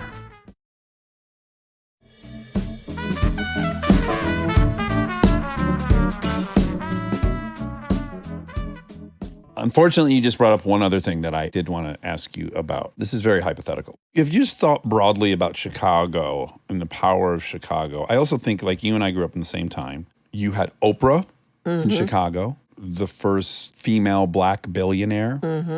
You had Michael Jordan, the most popular man in the world, billionaire from sports. You had R. Kelly at that time. I know we're not supposed to say that, but we had that.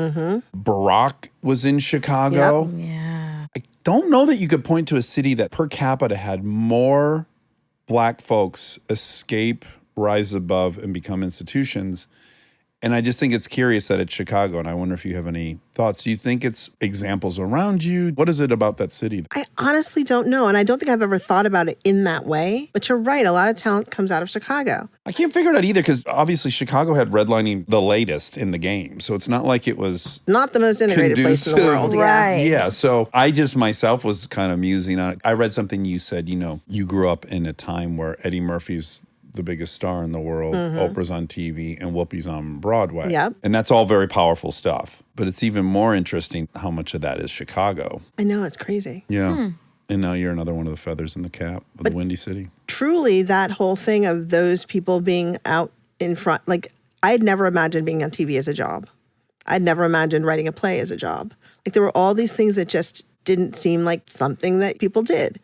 And so it was interesting to get that exposure at that time because I was obsessed. Yeah, I say that all the time as well. Like I hear so many actors in interviews going, they're like, when did you know you wanted to be in movies? And they're like 12, 11, 9. And I'm like, I never met a single person who made a living in showbiz. How would I have thought that? Right. I knew engineers and car mechanics. I was in Detroit. I thought maybe I could work at GM in some capacity. My parents' response to me going to film school was, oh my God, she'll be able to teach. Like, right? Yeah. 'Cause for them, it was education, education, education. And it seemed like I was doing an absolute crazy thing to them. Yeah. Well, Monica's story is her parents were like, she's going to go do this, but she'll clearly go back to grad school and become a lawyer. She'll be a lawyer at some point. like, so we're let gonna- her go do this for now, I guess. Yeah. Okay. Wait, now I have to ask. Come on. Did your parents, growing up, did they ever make you feel like you were going to have a harder time succeeding because you were black? This is a really good question. And I say it's a really good question because I know that for a lot of people that was true. Yeah. My mother especially, they grew up in,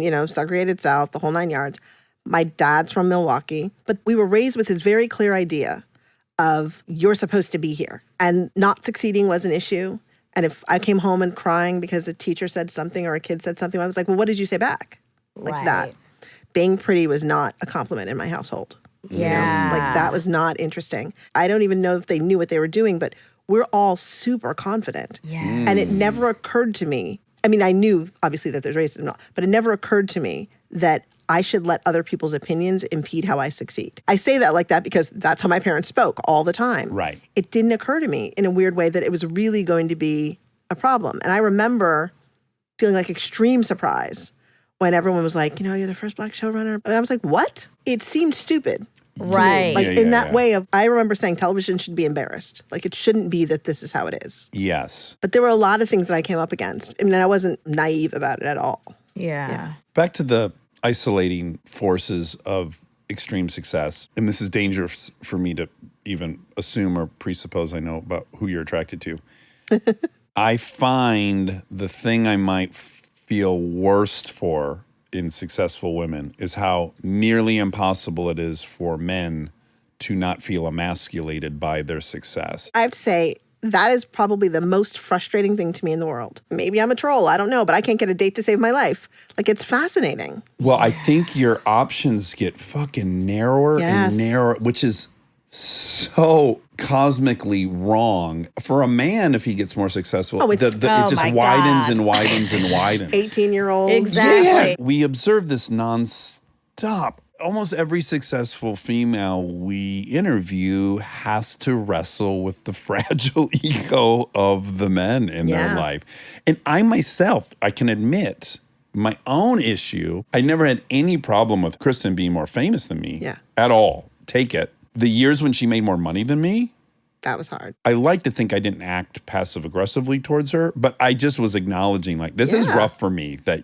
you're the big Like, I breadwinner. feel it, yeah. Yes. Children, at least for me, was like, oh, this is all a joke. It's all for them anyways. Who gives a shit? But I'm just saying, I think of myself as mildly evolved as a dude raised by a woman. And still, that was a huge thing for me. And I just feel a tremendous amount of sympathy for successful women. I think it's incredibly isolating. And all you talk to other women and everybody's in the same place. Yeah, I feel that too. Yeah. And there's this also, now this is y'all's fault a little bit, but I can't because this is wait a to hear what this- statistic that has now come out of all the data on these dating apps. Men will date parallel to themselves, status-wise, and below. A man doesn't care at all if his lady graduated high school.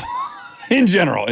Because it makes him feel more powerful. Right, Sure. right. There's like a supporting character element. Sure. Where I mean, they're the the whole main system character has and that's been the designed support. that way for thousands of years. So, Yeah. yeah, they're fine with that. In general, predominantly women date at their status line or above. Right. Yeah. And so if that's the program as you rise in status, or right now in this country, 60% of college entrants are female, and who the fuck are they going to date? Yeah. This is clearly an asymmetrical issue that's happening. It's growing and growing. It is. I And It's we agree. only haven't getting sorted more. it out. So it's like men need to get over their shit, and women got to date below themselves as well. Here's the thing. I would happily date like an amazing carpenter. Yeah. I don't care as long as they're passionate about what they do. I say that Is this what you exact say? line every day. It's like, it doesn't matter what they're doing, but they have to have their own thing going on They have to be that driven. brings them something. Right. Yeah, That's yeah. not about my thing. Exactly. Or not about them just waiting for me to be around. Be a broke painter. Come home and he's Right. got paintings he's happy with. I'd be fine. It's fine. Yes. It's just, would he be fine? Right. That's the problem. Yeah, exactly. Yeah. I'm in this position right now. I'm 35 and I just froze my eggs. Oh, I'm good. gonna do it again because I didn't get that many. We put them in a bad fridge. We should have bought a better fridge. Yeah, I'm really in the place where I'm considering, am I gonna just do this by myself? Yeah, she owns the house across the street, Yeah, right? she told me she walked over. Yeah. Yeah. Yeah. So the dude's gonna go over there and like, oh my god, you got a house in Love. Right. It's gonna, like, he's already gonna be like, I'm a piece. That It's just that was a happening early in my career too. complication. I had a little house and it was Yeah. like, oof. Yes. Right.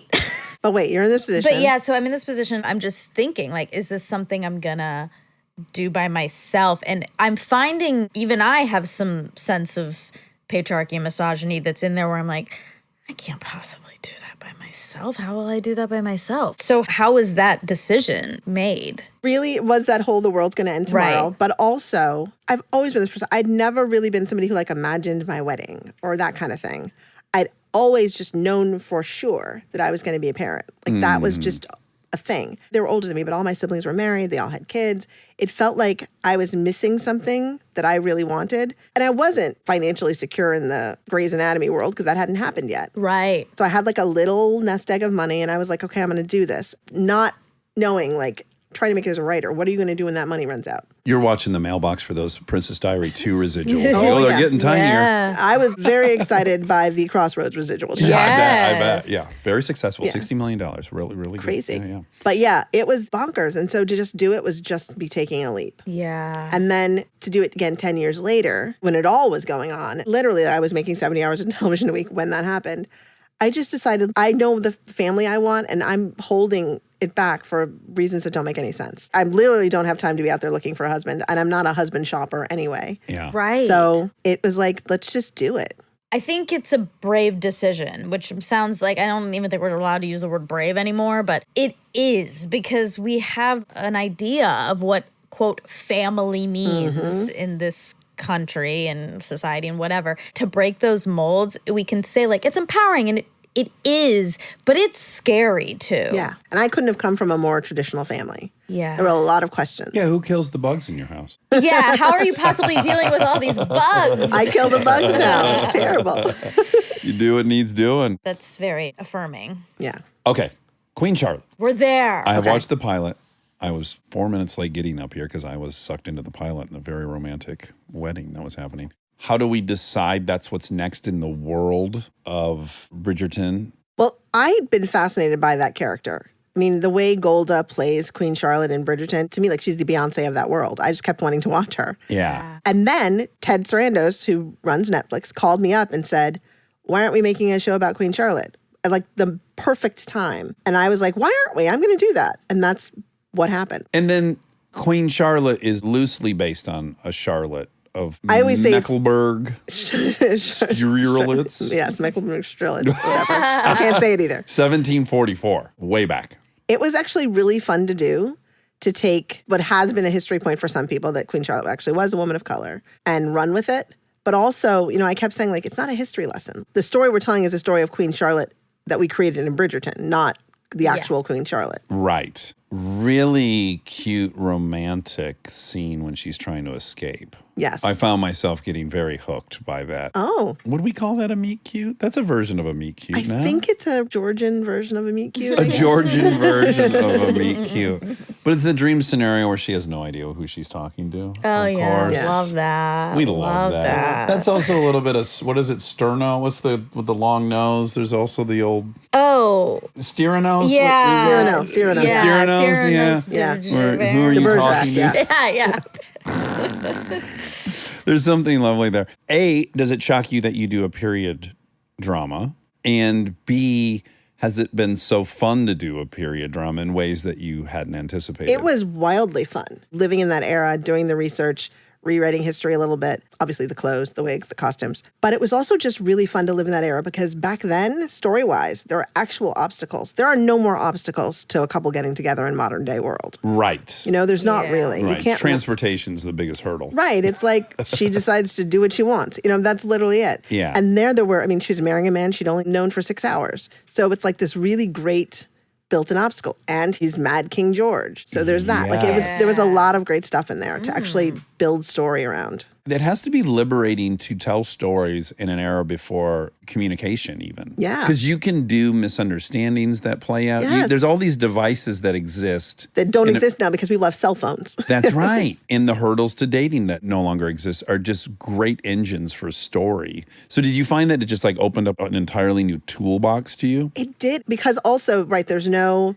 easy physicality. In general, the women have not been educated in any way about sex. If you look at a woman's ankle, you have to marry her. I mean, Right. like that idea that it's that closed off a world with those many rules, it really opened up storytelling in a lot of different ways. Yeah. You have consumed, as we've all consumed, in some form or another, whatever medium, thousands of hours of royalty fairy tales. Yes. In fact, one of our questions to Prince Harry was like, how fucking weird, you had to be reading the same children's books. Children Yeah. get those books. How weird was it for you to go like, oh, so That's the me. main goal was to end up That's as a me and cool I'm not question. really having too much fun as this? Like, if that's the ultimate goal of every human and I'm living in it, it's not that fun. Wow. Then the other goals, I should skip those too because this Yeah. blows. But I'd imagine there has to be some fun and fulfillment and inserting yourself into a fairy tale that's existed for thousands of years and we've all consumed finally. Yes. But also, I mean, I feel like everything's about deconstructing the fairy tale. Yeah. So even the first episode, like it's happy and then it's not. Yeah. I feel like it's very important to make sure that everybody knows that, like, and they all lived happily ever after is crap. Yeah. Yes. But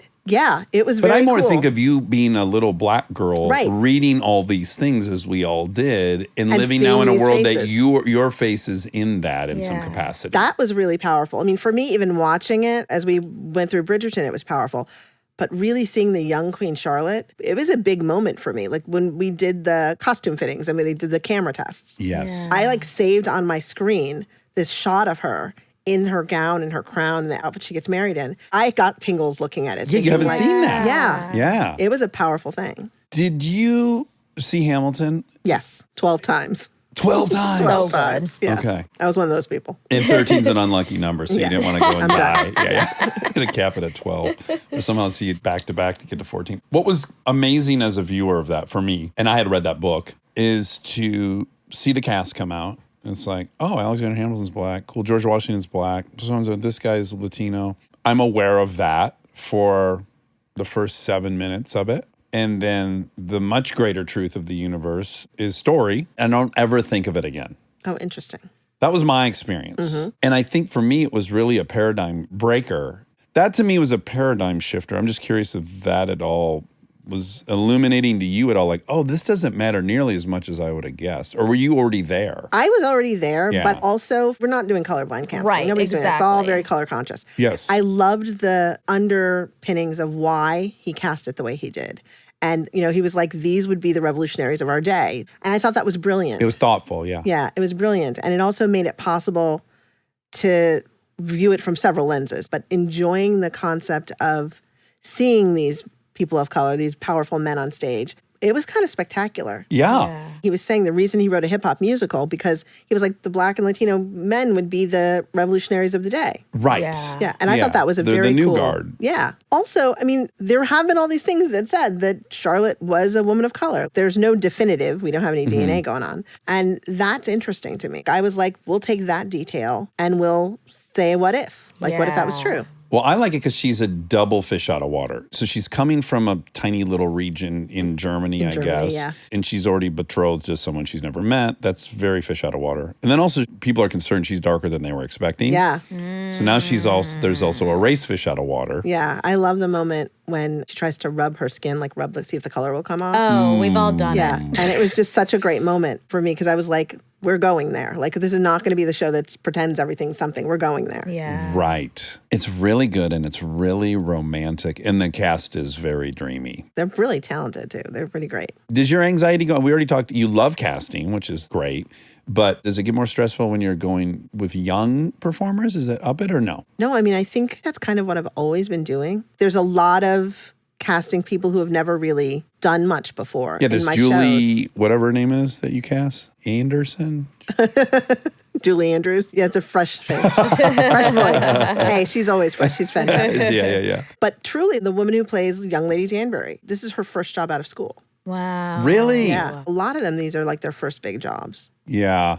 That's fun. That's very Can you cool. live vicariously? Like, as we already just discussed, I think that I haven't been able to experience my triumphs in a way I fantasized about. But weirdly, I can definitely vicariously enjoy other people's. Yes. I'm excited for what's going to happen to this group. But also, yeah, it's always been that thing. I mean, in the beginning, it was shocking. I was like, what's happening to them? Yeah. But, Yeah. but later on, you could really say, Happening to them.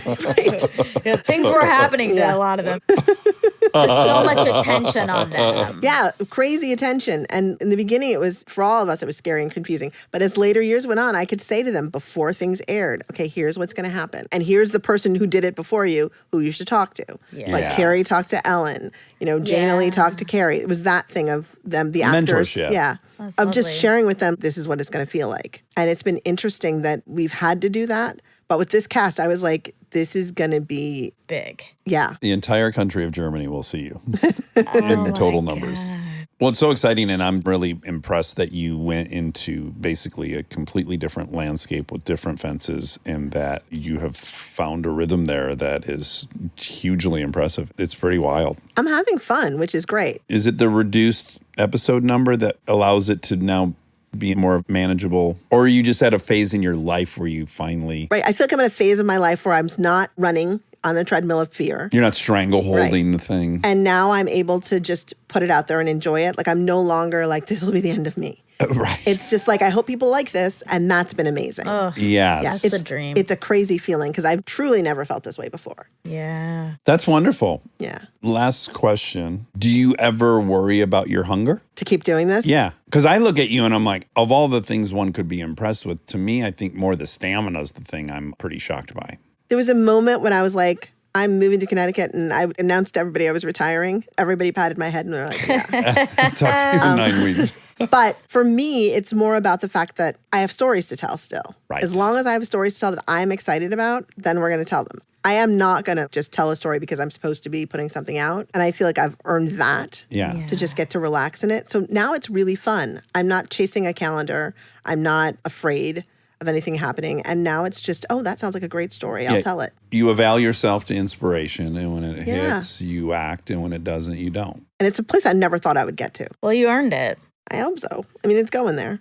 Well, we started intimidated by you, and although we're I all- still am, Now you're just bored by me. No, we talk no. sex scenes. Yeah, no. It has gotten to a manageable level, so I thank you for that. your personability? Yeah. Personal? That's not a word. Sure. Affability. Yeah, I'm really flattered you came to talk to us. This has been Yes. Oh my really, gosh. really interesting, Yes, thank you. and I wish you a ton of luck on Queen Charlotte. I watched it. I loved it. It's very romantic. I felt very butterfly. It made me feel young. You're going to add yourself to the list of people who watch Bridgerton in one. I'm probably going to have to get day. merch. Yeah. Is there merch? There's always merch. Okay. Tons of merch. Don't worry, not merch exists. Well, Shonda, what a pleasure meeting you. Thanks so much for coming. Thank you for having me. Yeah. I feel honored. Wonderful. Everybody watch Queen Charlotte on Netflix. It'll be out now. So enjoy it. Do you have a preference if people plow through it in a day or two or they take their time? Do you care? It's made to be binge watched. I feel like, yeah. Yeah. That's the other thing that's fun. Yeah. Okay. Yeah, so sit down, clear out your schedule, and go for a romantic, engaging ride through 1800s England. Great to meet you. Thanks so Wonderful much for to meet having you. Yes, and Thank everybody you. watch Queen Charlotte. And now my favorite part of the show, the fact check with my soulmate, Monica Padman.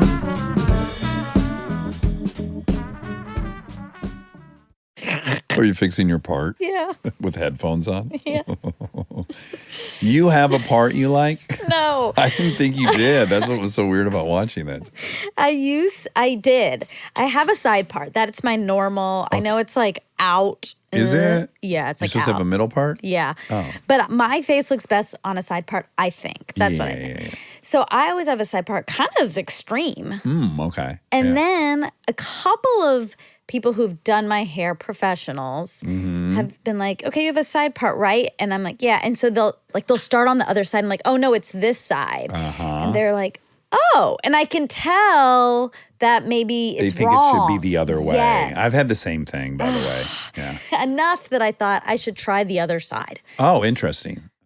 So then I switched. Wow, this is like an identity shatterer. This was a while ago, but I switched to the other side. And then this is a ding, ding, ding. Because a couple days ago, I was looking in the mirror, I was messing with my hair, and I couldn't remember Where your part is. what's the original versus what's the new. I don't Yes. even know. And you're looking in a mirror and it's opposite. Now you're all Opposite day. scattywampus. Yeah. And I've been I toy with the middle part sometimes, but I just don't think my face looks good in it. I would love to evaluate that. Okay, right now. I want to be a part of it. I guess we could do it right now. Okay. Yeah, take I my was going to say, headphones like, off. give me a picture Hold of on. you with a middle I mean, my part. hair's a little. It's a little greasy right now. Yeah, that's nice, though. It's nice to have a Well, little grizz. You know who has middle parts? Who? Mary Kate and Ashley. Oh, is that why? Well, no, it just like is. People think side parts are for millennials, which I am one. But Okay. okay, I think it's sort of middle right now. It's middle-ish. Let me see. But I did it. I'm trying to think if AI would even go like, oh, she has it. I think I would. You'd go what? Middle? I think I would notice that you were parted in the middle now You that would. you've done it. Okay. As you were futzing with it, Yeah. and grooming it with your fingernails, so it's not It's not perfect. It's not right perfect. now. Yeah. But it is diff, and I Yeah. like it. You do. I do. Yeah. Oh wow. Okay, let me now close your eyes. Okay. Just like waiting for a. What? You get slapped in the face. You fucking the rascal's gonna throw a bucket of water over my head while you're doing this. This whole thing was a The long setup. game setup. Okay, Open the chips. open. Oh yeah, open up a bag of Lay's. Oh, who farted? Wait, can I Oh, open that my would have eyes? been a great time to do Yeah, it. cook some Fuck. broccoli okay, real next quick. time when Okay. we're doing Now I can parts. open? Yeah. That's great too. I can see where it's Okay, hard to close your eyes decide. again. Okay. What if I open your eyes and your head was shaved? I would scream like there was a ghost in the room. Okay, this is Okay, fun. open. Oh. See? You don't like this one? No, I want you I to know what be- you've done. You've want you now to be gone to honest. the other side for a part. Yeah. I've done now middle 3. and both side part. Truly, they all look great. You look great. I want you to. No. I'm not Thank you. fucking bullshitting Okay, you. You look thank beautiful on all 3 versions. Thank you. I guess the side part from the other side seemed more natural Okay. to you. That felt more familiar. Right. Which side is it? I don't know. Who knows? We know. I think it was the second option. Think Was the- your standard part. Was my original? Uh-huh. Your OP. Yeah. Not OPP. OP, original part, not other people's pussies. Ew. That's a the thing? song. You down with OPP? Yeah, you know me. Oh. You down with OPP? What, crisscross? That's what it meant. Or that might even be, it might not be crisscross. Down Naughty with by nature. Naughty by Nature. Oh. If you name your group Naughty by Nature, you're damn right you're going to get a song I OPP. didn't know that's what it was saying. That's what I was always told. Don't sue me, Naughty by Nature. Speaking of, we got to give a big shout out. I know you guys are watching it too. Jury Duty. Oh, I'm not watching it. Oh, you're not? No. We started the first episode, but then through I don't even know what twists and turns, we're into The Diplomat. I've been watching that. It's really good. Yeah. I like it. I love Carrie Russell. She's so fucking good. Well, Kristen sent us all a text about Jury Duty. Here's my issue with Jury Duty, and you can help me understand it. So the premise of Jury Duty is Yes, without giving too much away, but this is the premise. this is the very, like, you turn it on, you're going to learn this 100%. immediately, is that someone thinks they're an actual juror in a real trial, and everyone else is actors. The judge, the other jurors, the plaintiffs, the defendants. Exactly. I get so distracted with figuring out whether I believe it or not because they're filming something. There's got to be food breaks. There's got to be but crafty. It's also, they're saying they're making a documentary. Okay, but that would explain people like all the actors having lunch and Well, holding I don't want to rooms get, I and- can't give okay. away. But you believe it. I'm distracted by whether I think that could be pulled off and whether that person's playing along. And then, I get really distracted by that whole, me, I can't be duped. Yeah. What was the bias? The make a Betrayal fool of? bias? No, the one that the woman came and explained to us, the made a fool of. I won't be made a fool of. Oh, right. Do you remember that bias? Yeah. Oh, she called it fool bias. Yeah. It was called fool bias. The little blonde guy in it with the beard, Yeah. Todd, he does our so Doodle Boy does the drawings for Armchair Anonymous. Yeah? He's the guy that assembles it No. for us as little animations. Are you kidding me? Yeah, David Brown's his name. He's like a video editor. He's so funny. Is he? And so, well, oh my God. I can't, the problem is I really can't give very much away. You don't want to ruin it for anyone. But No. you love it. I loved it. I laughed so hard. And it can only work because this person is, A unicorn? yes, like a very good person. Yeah. And You need he's a- also tall and white and handsome. So you don't also feel bad for him. Yes. Yeah, why would you? Also, you don't because people are like, no one's mean to him or Right, he's not anything. getting physically abused or anything. It's so funny. And then I looked him up. Yesterday we looked him up on Instagram, and it's so cute seeing him Navigate being a star now. Yeah, and not a star, Well, but it's a huge, everyone I know told me to watch it. It's definitely going through our group it quickly. is. Yeah. But you see, like all of his posts, like up until this, are solar panels because he installs solar panels. He loves solar. And it's just, he's great. He's great. And the actors are insanely good. I guess the judge is Ike's dad. I thought so because they said Ike Barinholtz. Barinholtz? Yeah. I love the judge. I was buying him big time when I was watching it. I was like, he's Yeah. doing a great job. It's also because James Marsden is in it as himself. Yes. And yes. he's He's so good. egging on his face so bad. Like the sword he's falling on to perpetuate this bit. He's making himself out to be the worst. Yes. Yeah. Like such an actor's actor. But that was another thing. I was like, this guy is being so rude to James Marsden.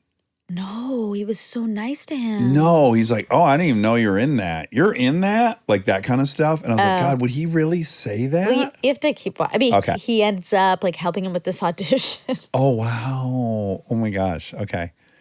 All right. Well, I'm gonna continue. I'm just saying, and this is no fault of the show. This is my own Yes, perverse obsession with am I being fooled? totally.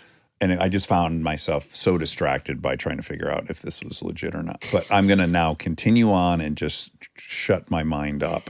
Yeah, if you can. I mean, if you can, because I thought it was very funny. They're calling Ike's dad a Nepo dad. Oh man. Oh, this is a ding ding ding because this is for Shonda Rhimes because Shonda is a TV showrunner. Oh, good job. She works in entertainment. Yeah. That's right. Yeah. Most people we interview are in show business. But not showrunners. In fact, that is one thing. We have Katims and then her, which is not normal for us. To have back-to-back showrunners, yeah. Right. Yeah, we've only had 3 or 4. Yeah, not very many. Yeah, we've had McElhenney, Yeah. Rhimes, and Katims. Katims. Mm-hmm. And that's it. Okay, well, I want to tell you about my trip. I want to hear took. about that. Yes. Yes, so the whole family went up to my niece's. I have 3 nieces from my brother. Yes. And the oldest one got married. Yeah. And first of all, just scheduling, it was challenging to get up to Oregon for whatever reason. So wake up super early, the kids, blah, blah. They don't know what we're going to a wedding. We've never flown anywhere to go to a wedding. They're so fun. Well, I don't love weddings for a few reasons. Okay. One, the actual ceremony can be really long sometimes. Sometimes it's like it becomes Bible study. Sure. And you got a super religious person wedding them, and you got to listen to many, many psalms and all this stuff. And I just personally don't love that. Yeah. Sometimes I'm uncomfortable. Then I don't drink, so that big gap between the Cocktail hour. Yes, is like so long. I just want to get to the table. Sure. And then generally food's pretty bad at weddings. We all accept that. That's just par for the course. I'm dressed up, blah, blah, blah, blah. I got my issue. People get pretty hammered at these things sometimes. Yeah. All in all, I'm like, I don't go into it thinking I'm going to have a bad time, but I also am not excited to go to a wedding. Right. Okay. This wedding was fantastic. I think Great. it might be the best wedding I've ever gone to. Wonderful. We had the best time ever. Good. The girls, it's so interesting. I'm really, really currently fascinated with this phenomenon, which is sadly, our kids have grown up without a lot of family around because we live in LA and the only person here is their Aunt Titi. And thank God she's here. So they have an aunt that is around nonstop. Yeah. And that's lovely. But the extended family stuff is like maybe once a year, this or Yeah. that. Well, we arrive at the wedding and my kids, one of them's shy and one of them could fucking become best friends with anybody, right? Right. But even the shy one is immediately something weird happens around family. Like they understand they're cousins. These are my cousins. Even my Uncle Rob, who they really don't have any memory of meeting, they're so comfortable with him right away. Yeah. There's something about knowing he's our uncle. Huh. And they had the time of their life at this wedding. They were running around and they were with all these different family members. And then I'm witnessing my fucking brother. Yeah. How sweet. Oh my God. Giving his little girl away. Oh my God. My brother, I just stared at him the whole night. Yeah. Was he so happy or? He was all the Yeah. things, Monica. And then he had to make a speech. Oh. Well, so the groom's parents make a speech, Sean's parents, and then Sadie is my niece. And then Sadie's parents, my brother and sister-in-law, make a speech. Tammy's dynamite. What a public speaker. She is, Not a yeah. shock. She's a manager of these different stores. She's just so She's extrovert. very easy to talk to. And yeah. Very confident. It's great. She does an incredible job. My brother gets up there and he tries to start talking. He's already full-blown crying. Oh. And he's a little embarrassed about it. And I am so proud of him Yeah. for being emotional. And Yeah. I am cheering for him. Fuck yes, this is what it's all about. Yeah. And it is what it's all about. It's what, if you're lucky enough, your life is about. He is absolutely incapacitated with emotion. which is just the most beautiful thing to witness. But even within the crying, he ends up pulling off this beautiful speech. And he says, my three girls are my moon, my stars, and my sun. And Sadie's my son. And he said, I'm afraid I can't give you my son, but I'll let you have Sadie to be your world. Oh, David. Just fucking tore up by Wow. this. Monica, this fucking speech was it was an 11 out of Wow. 10. He's Oh, crying, he's David. laughing. He's like, it's just so wonderful. He comes and he sits down. He's just a fucking mess. And we were sitting next to each other, which was what I was so grateful that we got seated next to each other because we spent the whole night chatting and being brothers. And it was beautiful. And it was just so fun. And then we danced, and the girls danced nonstop. And they just had this level of safety I could feel them having. And we left, and we were walking through the parking lot. And I said to Kristen, we don't get a lot of it, but when you have that family experience, and it's one of the good ones, it's like, it's just beautiful. And you see this whole chain of people raising other people. And, you know, for me, it's like, I spent the first half of my life being at those functions, watching other people's dads make these speeches. And now it's like my brother's making the speech. I will soon be making this speech. Yeah. Life is evolving and everyone's going on the journey that is life. I don't know, it's beautiful. Yeah. And I was walking in the car and I said, you know, something feels right. There's something about that feeling that's so unique when it's like the family is at harmony and we have each other and we love each other for life. And it's, I could only describe it as like, there's just this little netting around my insides that gives me the most content feeling. So it was just a wonderful, wonderful trip. And it made me so grateful for my family That's lovely. and so happy for my brother. Carly went, I assume. Yeah, oh yeah. Okay. Carly went a couple days before us. She very much helped. She did everyone's hair for the wedding. She was busy, busy, busy. She cut my mom's boyfriend's hair, gave him a haircut right before Your the mom has a thing. boyfriend? Yes, she has a boyfriend. Yeah, I'm trying to think if she wouldn't give a fuck. Yeah, she's got a boyfriend. First time I've ever met him. Mm-hmm. Lovely guy. He reminded me of Walter Matthau playing Einstein. Whoa. And he got on the dance floor and he let it rip. Wow. And he loves dancing. It was very cute to see this older man. Particularly his hips were on fire. Old men don't generally dance with their hips.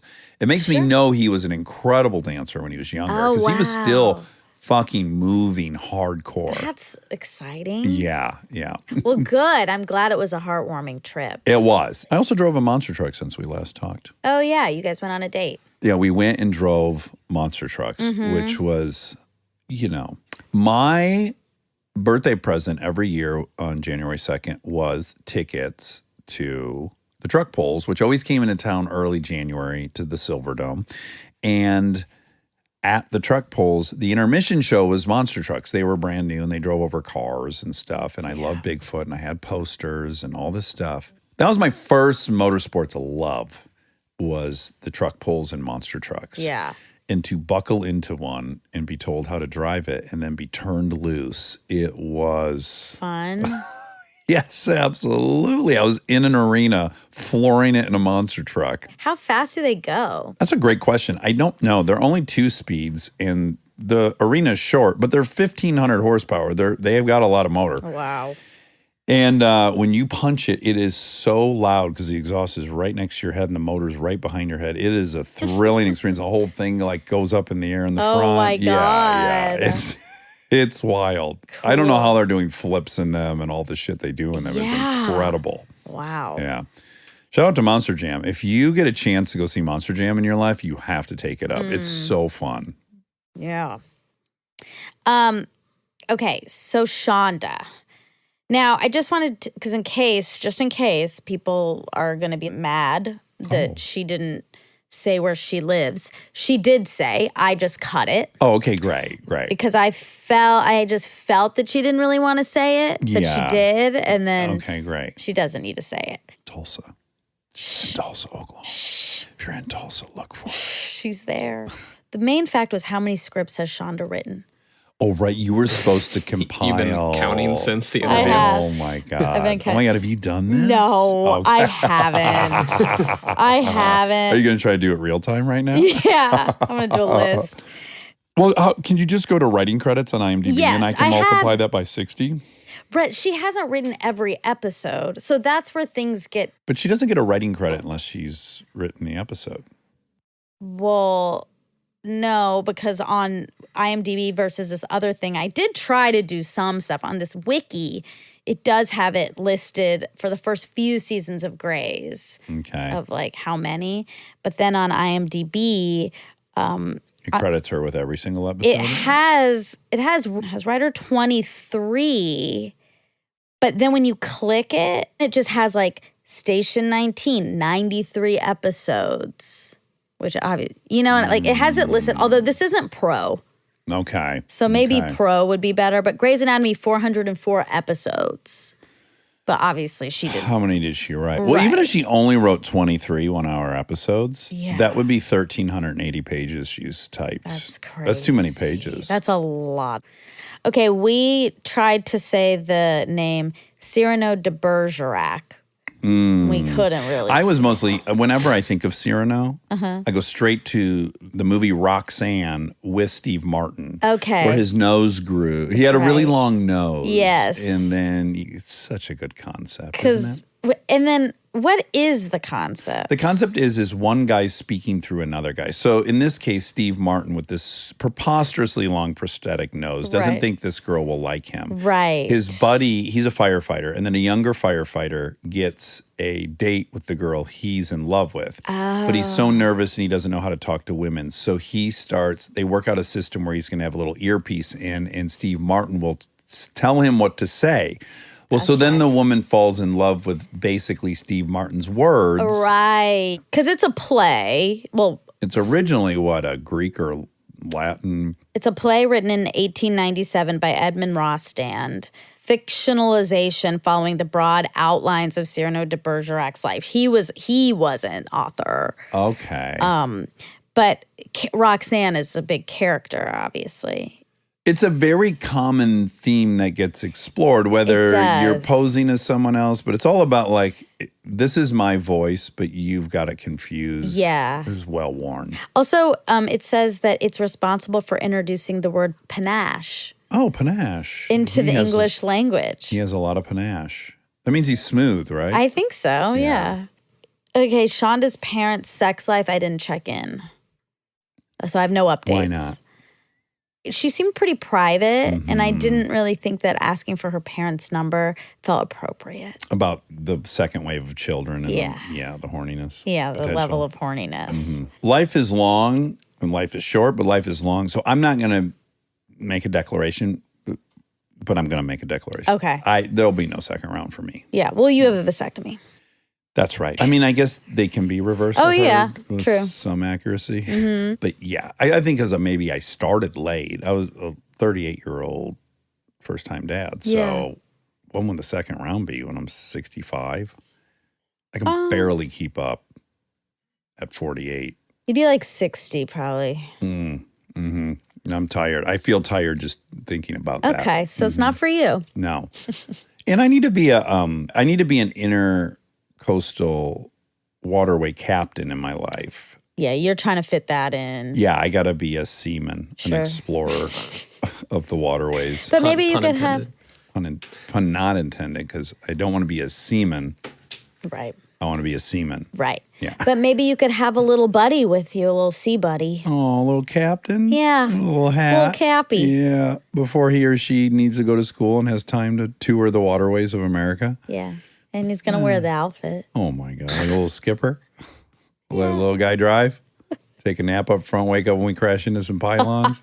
Tell him not to worry about it. Happens to everybody, honest mistake. Let's get a new boat. We got some lying to do to the insurance company, but we can get through that. It's a good life lesson. You're going to have to lie eventually. Yeah, got to practice now. Might Now's as well the time. practice now. Oh, man. All right. That's really it. That's everything for Is Shonda? Oprah the first female black billionaire? Yes. Yes. Yes. Anna said that I thought this was very sweet. So Anna was outside with Kristen when Shonda left. Yeah. And Anna has worked on all her shows As a PA. As a PA. And if you Not don't, all, but several, lot. right? Yeah, A lot. Scandal, Grey's. Scandal, How to Get Away with Murder. I said, oh, Anna, like, come meet her. And she did. And then later she said, she's a huge part of why I moved here and why I wanted to work in the industry. That's lovely that So she was sweet. inspirational like that. I know. I don't want to say this Okay. because I'm worried how you're going to feel, but it would feel unethical to not give her credit for it. Okay. But she did send a beautiful arrangement of flowers, or That's it's a nice. plant, Lovely. maybe orchid or something. It's in dirt. It's going to grow. Okay. It's not a one and done. Great. So I don't know if she sent you some, so I'm afraid to say that. But I think it's very classy that she sent Very flowers nice. afterwards, Very and I nice. felt very flattered. Yeah, you should. Yeah, are you upset? No. But I liked her, and I loved her. I like her so much, and I like when shy people win. That's a very out in front job. Yeah. Pitching is. Look, my dad was a car salesman.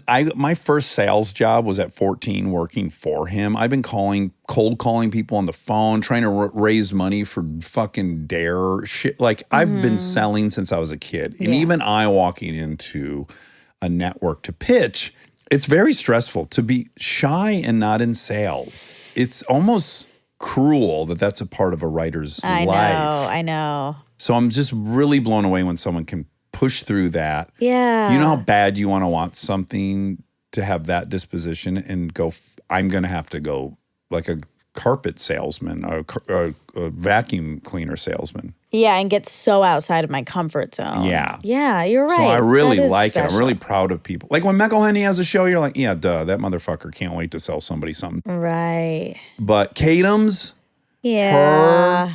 these really sweet, Yes. thoughtful writers that have to rise to that challenge, I'm very impressed with. That's really true. It should be hopeful. Like picture Emily Dickinson having to pitch a studio. She couldn't leave her bedroom. One of our best writers ever. Well, luckily there's Zoom now.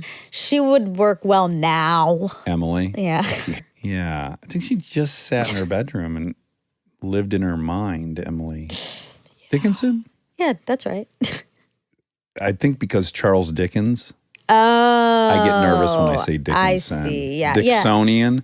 You can also say Dixonian for Dickens Dickens. Yeah. genre.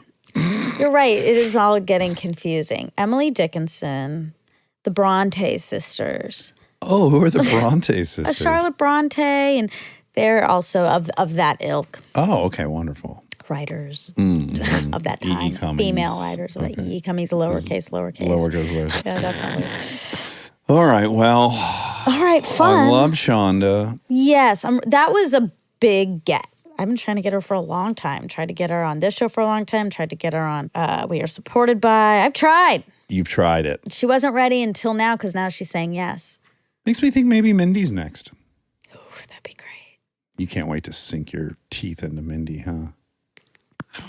She doing a side part or a middle part these days? Mindy's doing a middle. Middle part. Yeah. You know that. Yeah. That's incredible. Yeah, because I follow her on I Instagram. looked at Rob less than a minute and a half ago.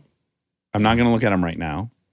I don't know if he's wearing a hat, if his hair's out. I don't know where his hair is parted. Nobody's going to like this, but I don't either. Wait. I do think he's wearing a hat today. Yes. I wear a hat like Oh, almost well, every day. yeah. And it's getting long and back. Of course, when I see it, I know what it is, but I don't know what anyone's hair is. That wasn't to Close your eyes and isolate. try in the middle. Oh my God, yes. Let's see don't even know Rob I with the can- middle Oh, part, God. which makes you a burnout immediately, right? Your hair won't even go in the I don't middle. even think I can do it. It's kind of like a 60-40 split, like a bench seat. You still look cute. Yeah. All right, well, we've had a real visual check-in this episode. Yeah. Great for podcasting. All right. All right, love you.